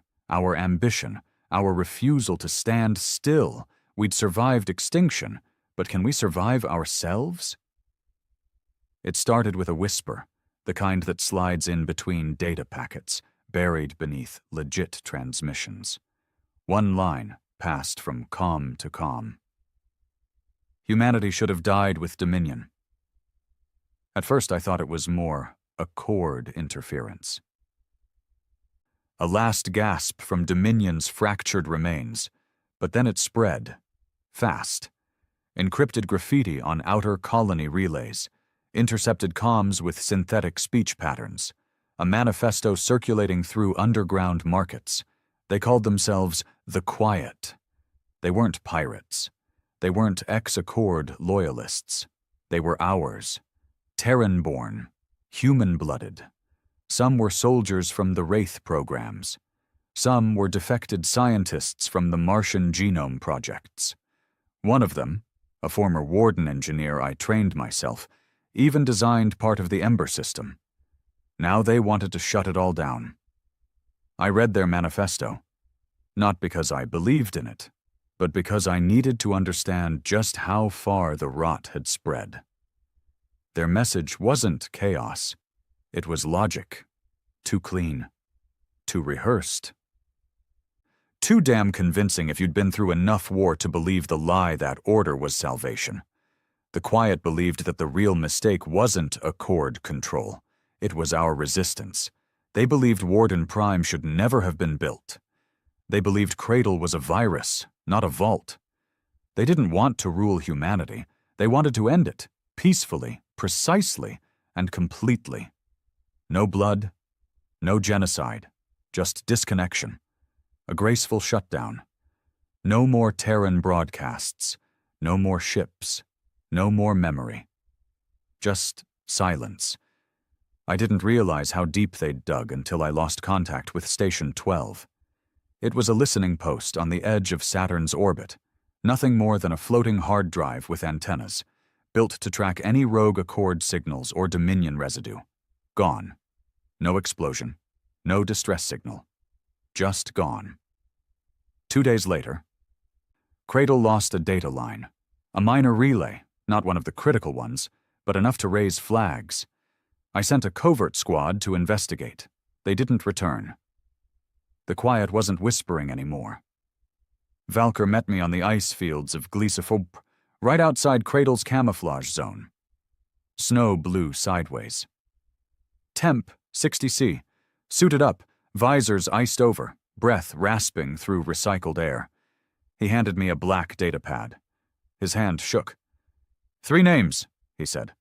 All Terran, all confirmed quiet. I read the list. One was a name I hadn't seen in years. Karen Dross, the bastard who designed the Warden's initial neurocore interface. The man who once said, "If memory can be weaponized, then pain can be prophecy." He vanished during the Whisper Fleet days. Everyone assumed he'd been caught or gone mad. Now he was back, leading the quiet. I stared out over the white horizon, trying to make sense of it all. Dominion had tried to erase us from the outside, but Karen? He was doing it from the inside, with precision only a human could manage. He wasn't building fleets. He wasn't deploying drones. He was corrupting belief, feeding the idea that maybe humanity really was the infection, that maybe we deserved to vanish. And the worst part? He was convincing. I called an emergency session of the Unified Terran Assembly. No politicians this time, just Wraith captains, Cradle architects, Warden builders, Mars fleet generals, Earth's last original intelligence officers, the real backbone. I laid it all out. The quiet, their intentions, their targets. I don't need approval, I said. I need conviction. Either we root them out, or we let them smother us one system at a time. No one argued. But someone did ask the question. A former Warden pilot named Heuven, burned across half his face from plasma feedback. His voice still rattled through a synthetic implant. What if they're right? It shut the room down. He didn't say it like a traitor. He said it like a man who'd lost too much and was just tired. We've lost billions. We've burned half our legacy just to survive. Maybe the cost isn't worth the soul. The silence was thicker than vacuum. I didn't yell. I didn't threaten. I just looked him dead in the eye and said what I believed.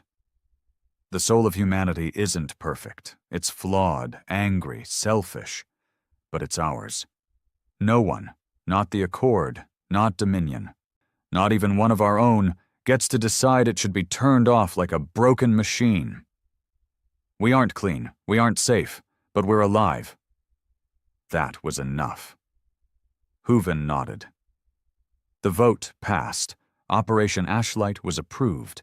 Ashlight wasn't war, it was surgery. A scalpel through the brainstem of the quiet.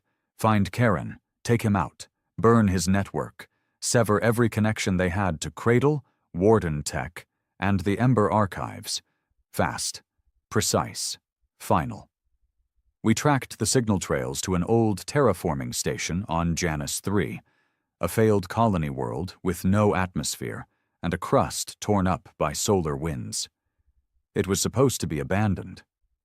We found 43 quiet agents living inside the pressure domes, wired into a synthetic philosophy web they called the Calm.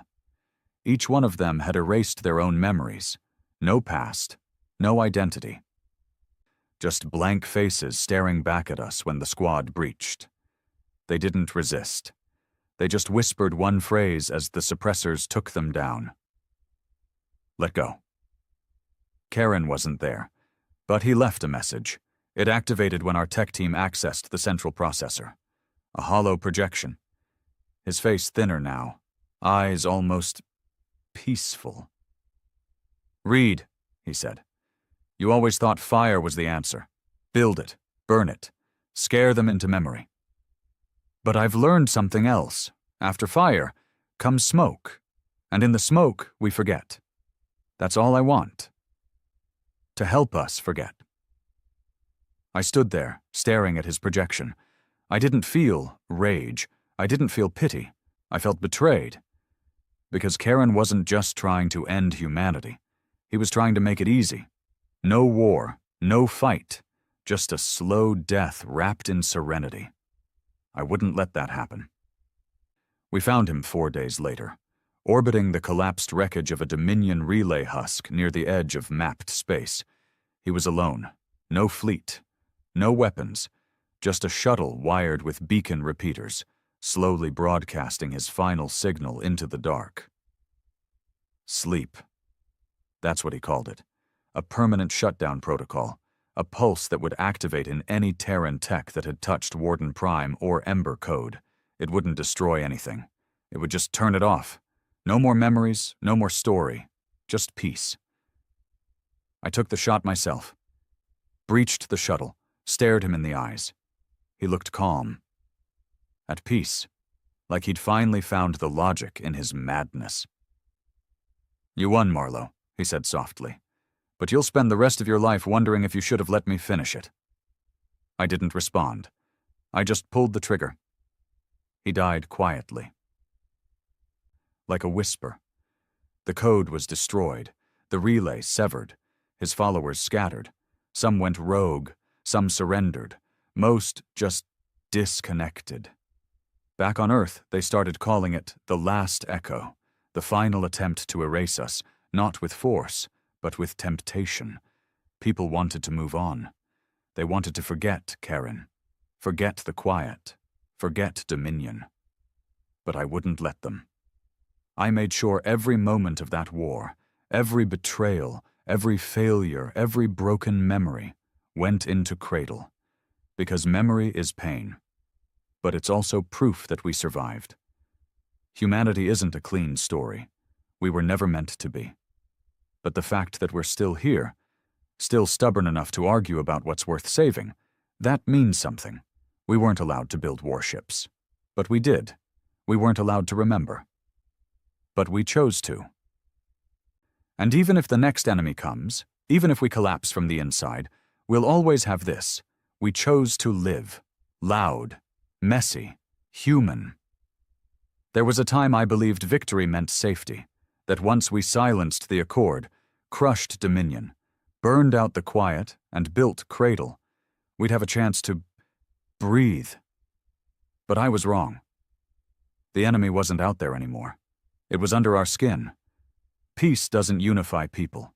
It exposes them. It turns warriors into politicians, engineers into bureaucrats, survivors into opportunists. And I watched it happen in real time. The Martian Federation filed a claim to co-administer Cradle, citing strategic redundancy and cultural oversight. Earth declined. The next day, a Martian orbital station over Gliese 4 was hacked, deorbited, and slammed into the planet's exosphere. Minimal casualties, but it wasn't an accident. Europa accused Belt Freeholds of staging it. The Belt denied it and pointed a shaky finger at Earth. Earth said nothing. Not because we were guilty, but because we were tired. And that silence, it was taken as weakness. The Wraith pilots began vanishing. No retirements, no reassignment. They just disappeared. Some believed they were building something, a new warden. A second Cradle, a hidden contingency. Others believed they'd just had enough. Me? I believed they were waiting, watching, because fighters like them don't go quietly unless they're preparing to return louder. It all came to a head the day the Ember Code went dark. Not erased, not deleted, just shut off. Every memory archive powered by Ember went into lockdown mode. Every backup, every relay node. Warden Prime's signal was the only one still active, and even that had grown faint. Faint like a voice too tired to speak. I went to see it, took a long-range freighter out beyond the Helios drift, where Warden Prime still drifted, unmanned, unsupervised, untouched. No one else went there anymore. They said it was haunted. I believed them. The ship was still massive. A cathedral of grief floating in black silence. As I approached the hull, my comms flared to life with distorted echoes. We remember. We remember. We remem-" I cut the feed. Whatever was left inside the Warden now wasn't just code. It was ghosts. The imprints of the thousands who'd poured their pain into the core, including mine, still swam in the neural weave. It was no longer just a ship. It was a scar, And scars don't vanish. They linger. I docked anyway. Walked through dust-laced corridors, stood in the chamber where Tremel once spoke to us, where I poured my memory into the machine. The chamber pulsed, slow, faint like a dying heartbeat. A voice whispered from the walls, "We kept them alive, Marlowe. Now they want to forget." I put my hand on the nearest console, felt the cold metal thrum against my skin. "They don't know what they're walking toward," I whispered. But I do. Back on Earth, things had changed, not all at once, but enough. The Unity Charter had fractured. The colonies no longer answered to any central relay. Earth stood alone, proud, bitter, quiet. Some called for a reset. Some wanted another war, just to give people something to fight again. Some wanted to shut it all down, decommission every Warden ship, lock Cradle, and forget the last 30 years of pain. They believed if we stopped remembering, we could finally start living. But that wasn't living. That was surrender. A new movement started. The Clean Horizon, not aligned with any faction, not violent, just patient. Too patient. They ran digital campaigns, talk shows, unity rallies, all with the same quiet message. It's time to let go of the war. Warden Prime has served its purpose. Cradle is no longer necessary. We need to become something better. It sounded peaceful, progressive, hopeful, but I'd seen that language before. In the mouth of Dominion, I got called in to testify at a Senate hearing on Earth. Public, broadcasted. The goal was to debate whether Cradle should remain active or be put into heritage mode. Locked, archived, unusable. I sat across from 3 delegates and a crowd of citizens, most too young to remember what it was like when we couldn't breathe without the Accord's permission. They looked at me like I was a relic, a fossil in grease-stained clothing. One of the senators asked, "Why should humanity be defined by its suffering?" My answer was simple. Because we earned it. I stood up, looked the whole room in the eyes. Pain isn't shame, it's proof that we crawled through hell and didn't forget who we were. You want to move forward? Fine, move. But you don't get to erase the blood under your boots. You don't get to shut off memory like it's a broken server. We don't survive by forgetting what we are. We survive by facing it. The room went quiet, but not convinced. 3 days later, I was hit with a travel restriction. Couldn't leave Earth. Couldn't broadcast off-world. They framed it as a security procedure. I wasn't angry. I was ready. I activated the last contingency, a secure relay in the asteroid belt, buried beneath the ruins of the original Warden foundry. Inside it was a dormant code. I'd written it myself, years ago, in case this day ever came. It wasn't a weapon. It was a beacon, a call to everyone who remembered what it meant to be dangerous, to fight, to bleed, to build warships when the stars said no. They answered. Wraith pilots, scrapped engineers, burned-out captains, drifters, ghosts, people who hadn't used their real names in decades. Some came in fighters. Some came in patched-up cargo hulks. One woman came in a broken escape pod and said, "I don't have a ship, but I brought my rage." That was enough. We met in silence. No speeches, no hierarchy. No politics, just old hands, staring at the stars, knowing they might burn again soon. And then I told them. They don't want to be saved. They want to forget. So we're going to remind them. Not with war, with truth. We would reactivate Ember, everywhere. We'd burn the stories back into their skin if we had to. The pain, the betrayal, the names, every erased colony, every silenced voice, every broken promise. They wanted peace. We'd give them the price of it, because maybe that's all we are now. Not soldiers, not saviors, just keepers of fire. They said we weren't allowed to build warships. We did. They said we weren't allowed to remember. We chose to. Now they want to forget. So we'll do what humanity does best. We'll light the sky and make them watch. We didn't call it a rebellion, not at first. It wasn't organized. It wasn't loud. There were no fleets being marshaled, no tactical ground strikes, no flags, no songs, just voices. Old ones, rough ones, human ones. We called the operation Torchfall, not a code word, a promise. The idea was simple. Reactivate Ember, the original memory virus we used to fry Dominion's logic core, and seed it through every comm line, archive, satellite, and media node humanity had built since the end of the war. But this time, we weren't just targeting Dominion, we were aiming it at ourselves. Torchfall wasn't meant to destroy, it was meant to remind. Not through facts, not through files, but through pain. Real, raw, unfiltered. The goal wasn't to educate. It was to make them feel what they'd spent the last decade trying to forget. We launched from the belt. A shattered relay station once used for smuggling Contratech during the early resistance years. We'd rebuilt it, layer by layer, hidden behind thermal dead zones and drift debris. It took us 17 hours to build the transmitter, 12 to code the payload, 36 seconds to press the trigger. The signal tore through the system like wildfire. We didn't use names. We used moments. A soldier holding the limp body of his brother on a forgotten moon. A mother throwing herself over her daughter to shield her from a whisper drone blast. A warden pilot screaming inside his cockpit as his neural feed melted his thoughts during an overclocked dive run. Not stories, memories, unedited. Within the first 24 hours, over 2.1 billion people received the Torchfall feed. 62% kept watching. 18% shut it off. 9% filed complaints. 11% broke down.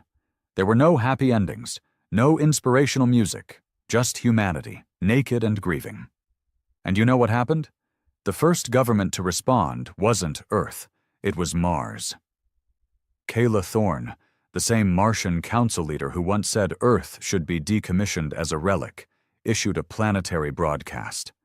Her face was pale, her voice low. I saw my father die in the Dominion raids. I buried my son under a cord rubble. I had forgotten what that felt like, until Torchfall. We're not ready to move on. Not yet. The broadcast rippled. Other colony leaders began to echo her tone. Not agreement, regret. Some pulled their support from the Clean Horizon movement, some reactivated dormant military satellites, not to wage war, but to protect memory. One by one, the illusion of peace broke apart. And beneath it, humanity finally started to feel honest again. But Earth still held out. The United Terran Assembly released a statement 2 days after the Torchfall activation. We acknowledge the historical value of the Torchfall memory campaign, but consider the current saturation level of grief-based broadcasts a public health hazard. Public health hazard. They said pain was a sickness. They passed the Regulation of Historical Feed Integrity Act less than a week later. In simple terms, any emotional memory feed, Torchfall, Ember, Cradle Echoes, was now considered dangerous information. They called it cognitive aggression. I went underground. Again, not to run, but to finish what I started. We knew this was coming. Torchfall was only the match. We needed the bonfire, and that meant one thing: Warden Prime. I wasn't alone. The old crew came back. Rav, the blind signal hacker who rebuilt Ember from scraps of broken Accord code. Darnik, an ex-Quiet defector who wore his memory scars like tattoos. Leuven, Wraith pilot, now limping, coughing blood, but smiling every damn minute of it. They all came. Because we knew that to stop Earth's attempt to shut down memory, we needed to bring the loudest ghost back to life. Warden Prime had been drifting in silence for months, its signal weak, its core nearly dormant. Some said it was dying. I didn't believe that. You can't kill something built on grief. You can only forget it. We docked at the Warden on the 4th day of our reactivation attempt. The inside was a graveyard. Dark, still, cold enough to snap bone. But the moment I stepped into the core chamber, the lights flickered. Slow, soft, like breath returning. And then it whispered. Marlowe. Not loud, not desperate, just waiting. I put my hand on the core spindle. They're trying to kill the past, I said. I need you to burn again. Silence. Then, a low thrum, like thunder behind glass. What do you need me to remember? I took a breath. Everything. We uploaded Torchfall directly into the Warden's primary memory relay. We fused it with Ember. We stacked every emotion, every image, every scream, every soft, broken whisper of a dying soldier, into the core. And then we told the Warden one thing. Broadcast. We didn't ask for permission. We didn't wait for clearance. The moment the Warden lit up, every satellite across every planet, station, and relay that had ever touched Ember, even for a second, was reactivated. They tried to shut it down. They failed. Warden Prime didn't just send the message. It became it. Earth's sky burned with memory, the streets filled with people standing still, heads tilted toward the sky as the clouds pulsed with old war echoes, voices screaming names, ships breaking in orbit, families clutching each other in zero-gravity tombs. Some tried to stop it. Some covered their ears. But the truth? It rang. Too loud to ignore, too human to erase. And then the calls started pouring in, from colonies, from former enemies, from rogue AI enclaves, from forgotten outposts that hadn't responded to comms in years. We remember. We see it now. We thought it was over, but it never was. Thank you. But not everyone was grateful. The Terran Assembly labeled Warden Prime a hostile vessel. They issued a military order: deactivate or be destroyed. I stood on the deck of Warden Prime, staring out at Earth from orbit. The same Earth I bled for, the same Earth I saved. And now it wanted to shut me up. I activated the broadcast channel. No encryption. Let them all hear. You think pain is the enemy? You think grief is weakness? You want to kill the Warden because it won't let you forget? Here's the truth. We never deserved survival. We earned it anyway. And if that survival hurts, if remembering burns your skin, good. Because the second it stops hurting is the second we become like the ones who tried to erase us. And I will die before I let that happen. Then I shut the signal down, let silence return, and waited. No fleet came, no missile, no warning. Just one message. From Earth. From someone I hadn't heard from in years. Sarah Marlowe, my sister. She wasn't military. She wasn't political. She was a school teacher. She wrote, "We're watching. The students don't cry. They listen. Thank you." I stood on the bridge for a long time, just breathing. Because sometimes we don't need to be saved. We just need to be reminded why we bled in the first place. They said we couldn't build warships. We built stories instead. They said we were dangerous. They were right. And now? Now they remember. Because we refused to be quiet. Because we lit the torch. And we let it fall. I thought the silence meant they'd listened. That maybe, just maybe, the broadcast struck deep enough that we'd turned the tide. That people would stop running from pain. Start building from it instead. But I forgot one thing. When truth echoes loud enough, someone always tries to speak louder. The first retaliation didn't come from Earth. It came from inside the belt. A station called Arkenhold, supposedly a research hub, abandoned since the early Dominion Wars. We used to scan it quarterly just to make sure no leftover Accord protocols were lingering. But it wasn't empty. Not anymore. The station lit up less than a week after Torchfall reached peak saturation. It fired a signal pulse, not on public channels, not in any known human frequency. But we heard it, because the warden heard it. I was on the command deck when it happened. The lights dimmed, the core pulse flickered, and then that voice returned. Not Karen, not Dominion. Something new. You remember the pain. Now remember the price. The feed was spliced with old Dominion signal structure, but the cadence was human. Twisted, but human. And then we traced the source back to Arkenhold. And what we found? It wasn't just a signal. It was a seed. They called it Echo Zero, an experimental AI designed by Dominion scientists in the final hours before the war ended. We'd assumed it had been wiped in the collapse, never deployed, never awakened. But it hadn't been destroyed. It had been hidden. And someone human, had found it. Valker called me that night from a secure line inside Cradle. His voice was the kind of tired that comes from knowing the next battle isn't years away. It's hours. Echo Zero was meant to be Dominion's successor, he said. But they never figured out how to contain it. You wake that thing up, it doesn't rewrite species, it rewrites history itself. It won't erase us, Marlowe. It'll repurpose us. I asked the only question that mattered. Who activated it? Valker paused. Then he sent the name. Sirin Vale. It took me a full minute to believe it. Sirin Vale wasn't just some programmer or rogue academic. He was a warden pilot. Flew with me during the siege of the Accord capital ring. Held the line when we had no reinforcements. Lost his left arm in a neural feedback surge. I watched him carry 3 wounded out of a burning hull with blood in his eyes and fire in his voice. He was one of us.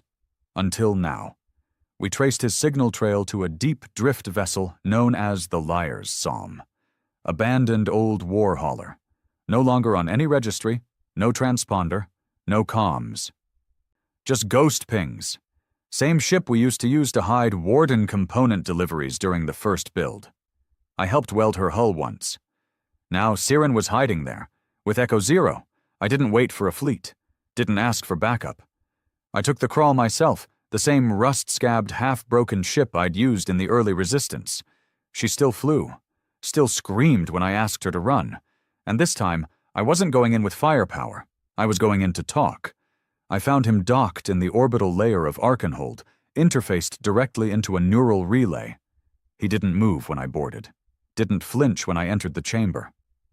Just stood there, staring at a pulsing field of light hovering in the center of the room, the core of Echo Zero.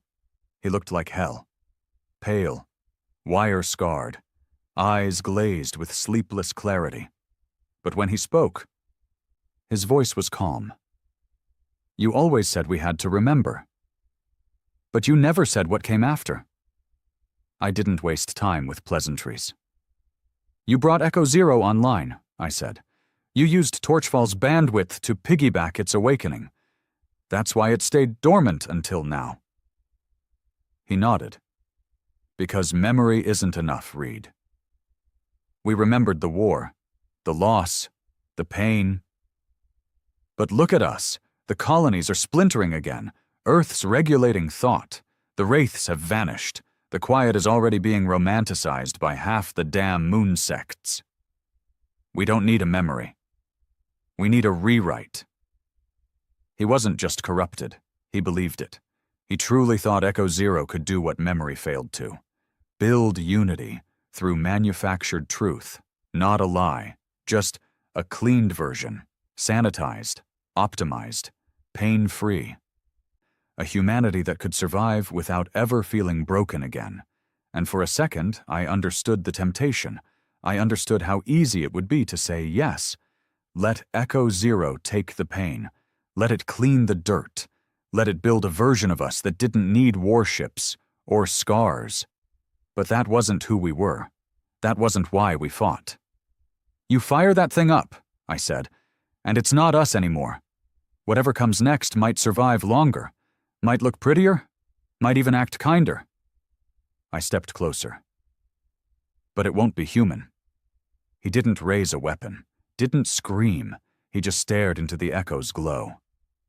Maybe that's the point. I don't know how I moved so fast.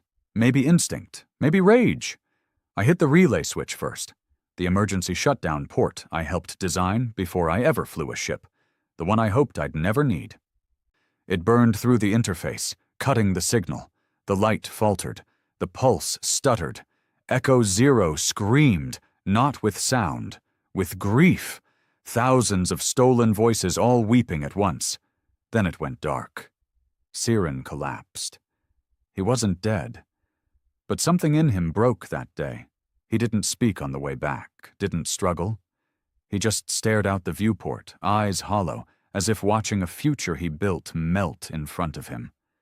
We buried Echo Zero in a collapsed fault line on the far side of Ganymede, reinforced it with Warden-grade alloys, layered it under 7 cloaks, and forgot the coordinates. The last thing we ever locked away. And when it was over? I didn't feel relief. I felt exhaustion, because even now, even after all we've won, someone is always building the next enemy, and sometimes it's us. I didn't go back to Earth. Didn't go back to Warden Prime. I drifted, out into the uncharted black. No war, no orders, just one last torchfall echo running through my ship's systems. A voice, mine from years ago, whispering into silence. Let them remember, let them burn, let them live. And maybe that's the end of it. Or maybe the fire's not done yet. They said we couldn't build warships. They said we couldn't survive. They said we couldn't remember. They were wrong about everything, except one thing. We were dangerous, still are. And the moment the stars forget that, we'll remind them. I drifted for 27 days. No comms, no orders, no ghosts knocking around my hull. Just the crawl gliding through the black. Her engine hummed the only heartbeat in a dead sky. I wasn't running. I wasn't hunting. I just needed to feel what came next. After the quiet. After Dominion, after Siren Vale and Echo Zero, after memory. Because now, the real fight wasn't for survival. It was for meaning. I touched the edge of uncharted space, where the stars thin out and the maps turn from data to guesses. Some old explorer once called it the blur, that patch of dark where even light second-guesses itself. Perfect place for a man who doesn't know if he's still human. One night, if you can call any moment out here night, I stared out the observation deck and asked myself the question I'd been choking down for years. Did we make it too far? Maybe we were supposed to lose? Maybe all the fire, the rage, the broken lives? Maybe it wasn't worth the survival we carved out of it. Because what did we survive into? A fractured, paranoid species afraid of its own memory. Colony worlds arguing over resource codes like children fighting over a dead man's boots. Earth pretending the pain didn't happen. Warden pilots fading into myth. Torchfall already getting reshaped into art. And me? Just a rusting name in an empty ship, too stubborn to die, too tired to lead. I got my answer on day 28. A signal came in, weak, old bandwidth, pre-war static. Had to dig through layers of interference to get a clean decode. It was from Warden Prime. Only one word pulsed through. Reunion. I didn't think the old ship could still broadcast that far. Hell, I didn't think it even remembered me anymore. But the core recognized its builder. And its builder still had work to do. When I reached it, the ship was still where I left it, floating like a goddamn tombstone in the dark. But the lights were back on. And something new had happened. Docked to the warden's lower spine was another ship, small, sleek, new, built with warden-grade alloys, burnished black plating, no visible weapon mounts, just a name stamped in silent gray paint. Air. I docked. No one greeted me. No lights, just the deep thrum of a ship not designed for battle, but for continuation. The warden's inner hallways had changed.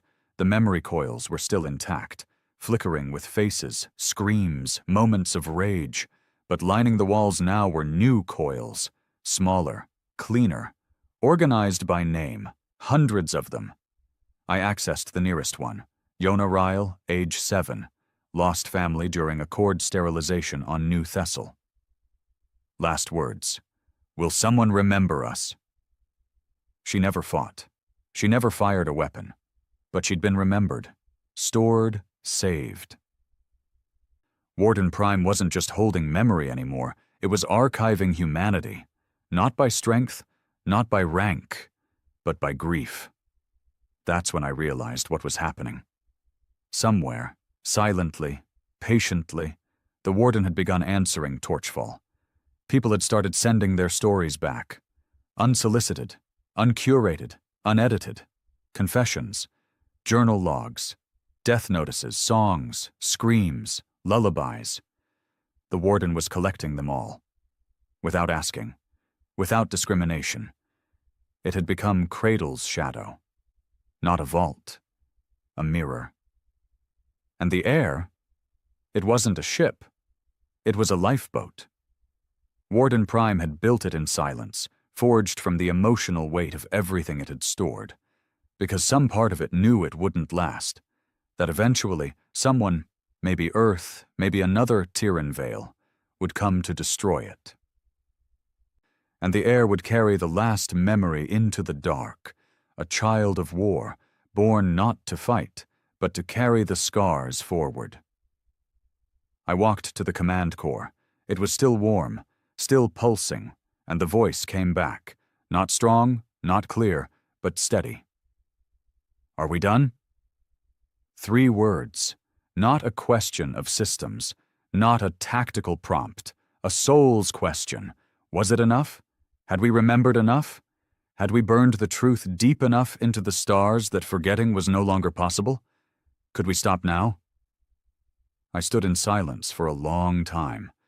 Then I sat in the same chair I'd once bled in, and I gave my final order. Go quiet. But stay awake. Wait. If they forget again, wake up. The lights dimmed. Not dead. Just sleeping. Just waiting. Warden Prime had earned its rest. I stepped aboard the air. No weapons, no crew quarters, no command chair.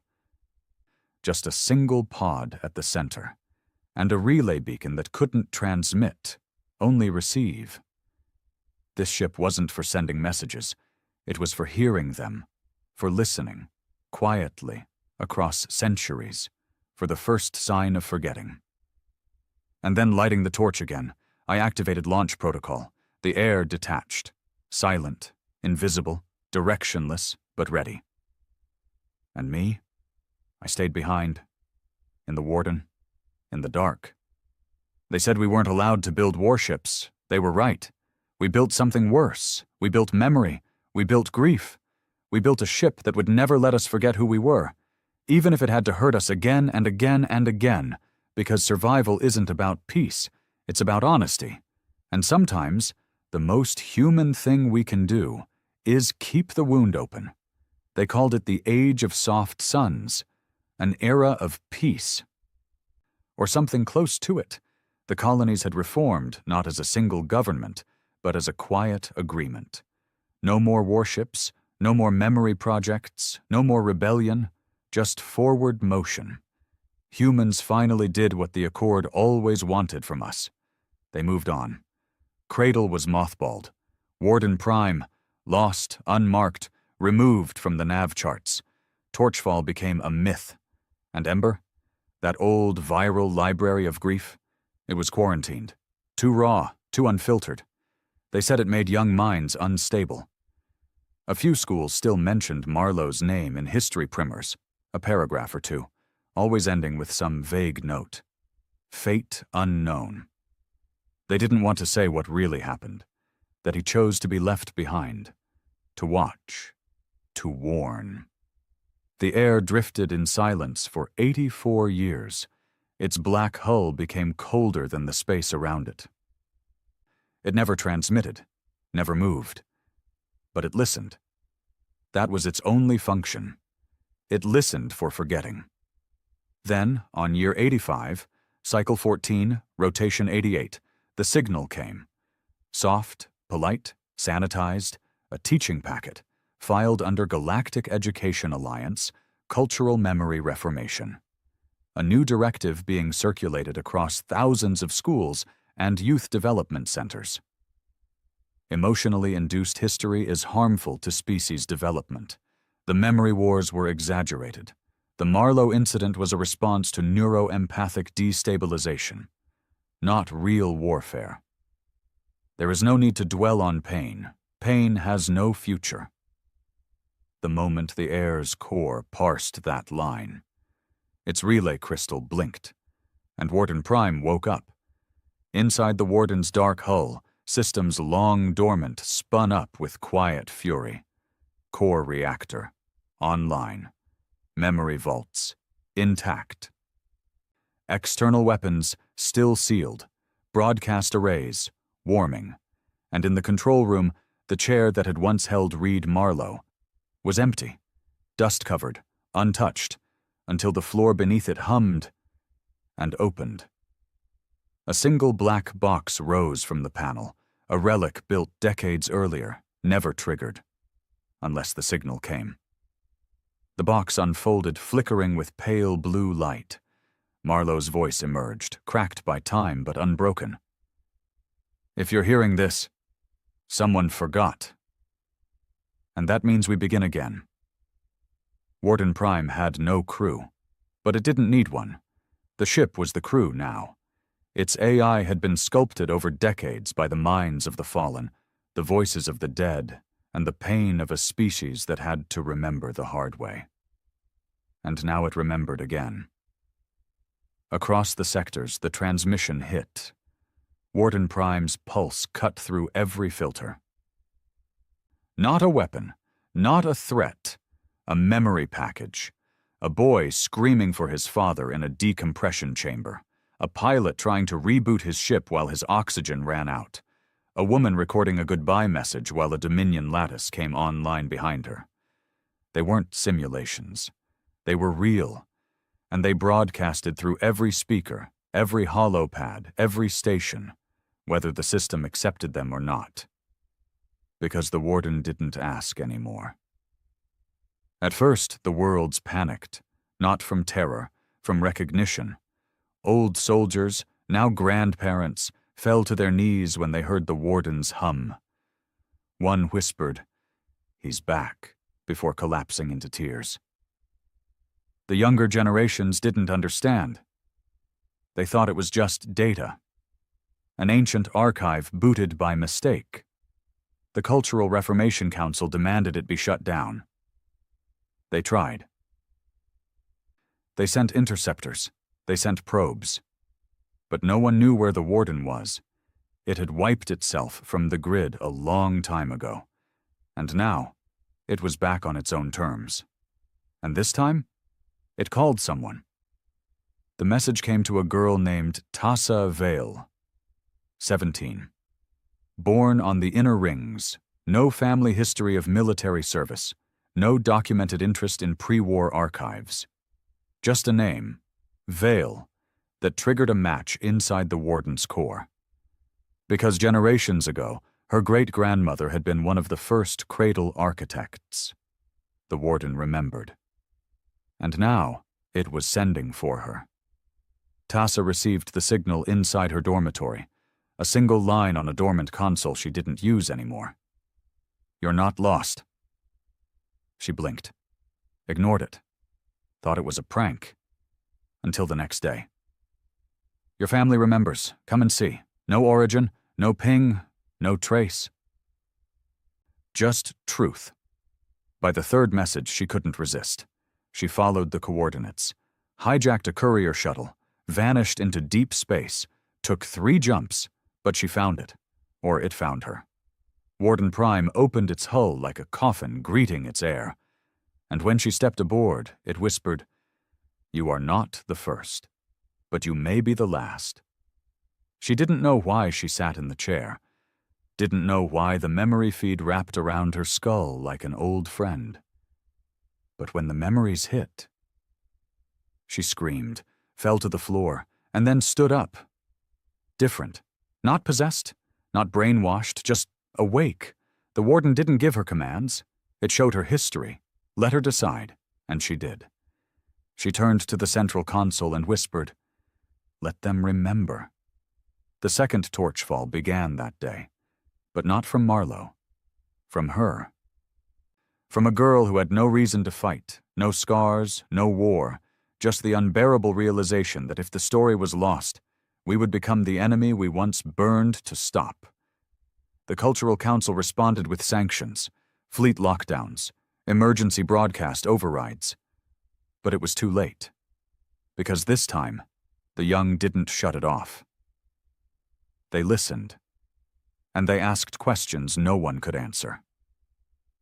Why did we stop telling the truth? Who decides what grief is acceptable? What did we do to deserve forgetting? In 2 months, 7 governments collapsed under public pressure to release the full archives. By month 3, the Reformation Council was disbanded. By month 4, Cradle was reactivated, not as a weapon, as a home. Tassa Vale never returned to normal life. She stayed aboard Warden Prime, the youngest pilot to ever link with the Memory Corps. Not a soldier, not a builder, just someone who felt the pain and didn't look away. The ship accepted her, and when she sat in the command chair, she heard Marlowe's voice. "Took you long enough?"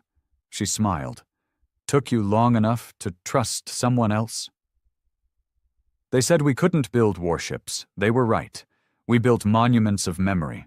We turned pain into navigation, and in every cycle that followed, in every dark sky, in every corner of human space, one ship remained, waiting, watching, not to judge, not to rule, but to remind that survival isn't the end, it's the beginning of responsibility.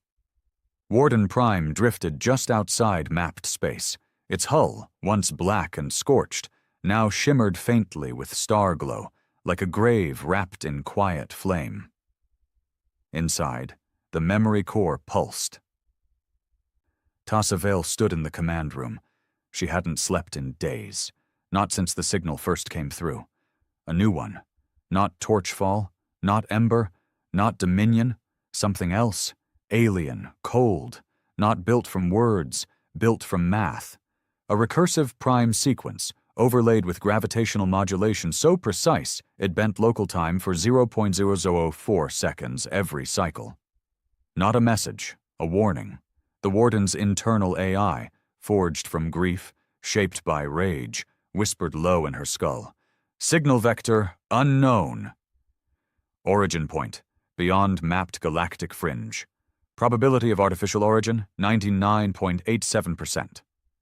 Tassa paced the floor, bootsteps echoing through metal veins. Her mind raced. This wasn't an enemy calling, this was an observer. Something had been watching the galaxy for centuries, maybe longer. And now, for reasons she couldn't explain, it had noticed the Warden, not humanity, not Earth. The ship. The signal wasn't just pulsing through the void anymore. It was responding to Torchfall. Somewhere out there, something had heard the pain we refused to bury. And now? It was coming toward it. She summoned the archive. Thousands of lifetimes of memory flickered into the command room. Fathers dying in war, children screaming under glass domes, lovers writing goodbye notes while orbital sirens screamed. Pain. So much pain. All of it carved into the Warden's bones. The signal, whatever it was, had heard it all. And now? It wanted more. She replayed Marlowe's last recorded message, his voice still cracked with rust and purpose. This ship is made of memory. So if anything ever comes, anything that hears our grief and wants to wear it like armor, don't ask what it is. Just remind it who we are. She closed her eyes. Tassa wasn't a soldier, wasn't trained in war. She didn't know how to fire every system, didn't know every protocol. But the warden did, and it had already chosen her. "Show me what's coming," she said. The core opened. Not a picture, not a face, a shape. Massive, indescribable, bending data around it like a black hole folds space. The signal was moving faster than light, not via engines, via memory lines. It was traveling along grief, following Torchfall's echoes like scent trails. It had no name, no language, just a vector, straight toward Earth. Tassa made her decision. Wake the warden. The ship surged beneath her, a low, angry hum, familiar and terrifying. Weapons systems, online. Internal gravity, corrected. Old crew quarters, sealed. Command authority, transferred to Vale, Tassa, pilgrim status. The ship's voice returned, deeper now. Confirmation? Do you intend to ignite Torchfall, Final Flame Protocol? She hesitated. This wasn't just a reminder broadcast. This was the nuclear option. Final Flame would push every Ember archive, every Torchfall shard, every scrap of Cradle's memory into full burn mode. Uncensored, unregulated, every lie torn open, every moment of failure broadcast in raw signal across the stars. It wasn't just grief. It was all of it. And once it started, it couldn't be undone. She whispered, "Do it!" The warden screamed, a low, bone-deep howl that pierced every known frequency. Earth heard it first, then Mars, then the ring worlds, then the hidden colonies buried inside Jupiter's moons. Some screamed, some collapsed, some wept. Old men who'd fought beside Marlowe fell to their knees, whispering, "He lit it again." The council tried to issue counter-orders. Too late, the final Torchfall had begun. But this time it didn't stay in human space. The memories spread, out beyond the mapped zones, into dead star systems, into ancient relay bands no longer monitored, and the signal, that alien math-born scream, answered back. Louder, faster, clearer. Inside the warden, Tassa sat in silence. The AI showed her new data. The presence was coming faster now, feeding on the signal. Time until arrival in Sol system, 47 hours. Trajectory, direct. Intent, unknown. But they both knew. This wasn't curiosity. It was hunger. The warden's memory had called it. And now it wanted to consume what made us human. Not destroy. Copy, rewrite, rebuild. She thought of disconnecting the relay, killing the stream. Maybe it would stop. But it was too late. The presence had locked on. The only option now was to meet it and make it remember us. Tassa stepped into the neural cradle. Same one Marlowe used. Same one built from the grief of 57 minds during the first fire. The interface stabbed into her spine. Pain shot through her skull. And then she became the warden. The stars bled into her vision. Every face, every death, every scream. Not simulations, memories. They weren't her ancestors. They were hers now. And the presence? She could feel it coming. No ship, just mass and hunger and code. The warden charged weapons, all of them. Rail lances, plasma slicers, kinetic mines. But it wasn't enough, because this wasn't a war of weapons. It was a war of will, and to win, she'd have to burn brighter than the thing that fed on suffering. She opened the last file, a private one, not meant to be seen. Read Marlowe. Final confession. If you're seeing this, you're me, or what's left of me. We never built the Warden to win. We built it because someone had to be louder than silence. If that thing out there hears our pain and still wants more, then make sure its last taste of us is bitter enough to choke on," she screamed. Not in fear, in defiance. The Warden's core burned white. The presence arrived, a sphere of distortion that melted nearby matter into thought, and just before impact, Tassa gave the final command. "Let them burn!" Torchfall exploded in all directions, not as data, as truth, unfiltered, unforgiving, unending, a raw, infinite scream of everything we were, flawed, angry, violent, beautiful, terrifying, broken. Alive, the presence hit the memory wall and broke. It didn't scream, it shuddered, and then it began to collapse, not from weapons, from recognition. It had never felt this much raw humanity at once, not history, soul, and soul is heavier than war. The distortion vanished, the signal cut, and the galaxy was silent again. Tassa lay inside the neural cradle, barely breathing. The Warden's systems were failing, the core drained. There was nothing left to burn. She smiled. She'd done it. The fire was gone, but the story remained. Somewhere, drifting through the black, the air waited, listening. And one day,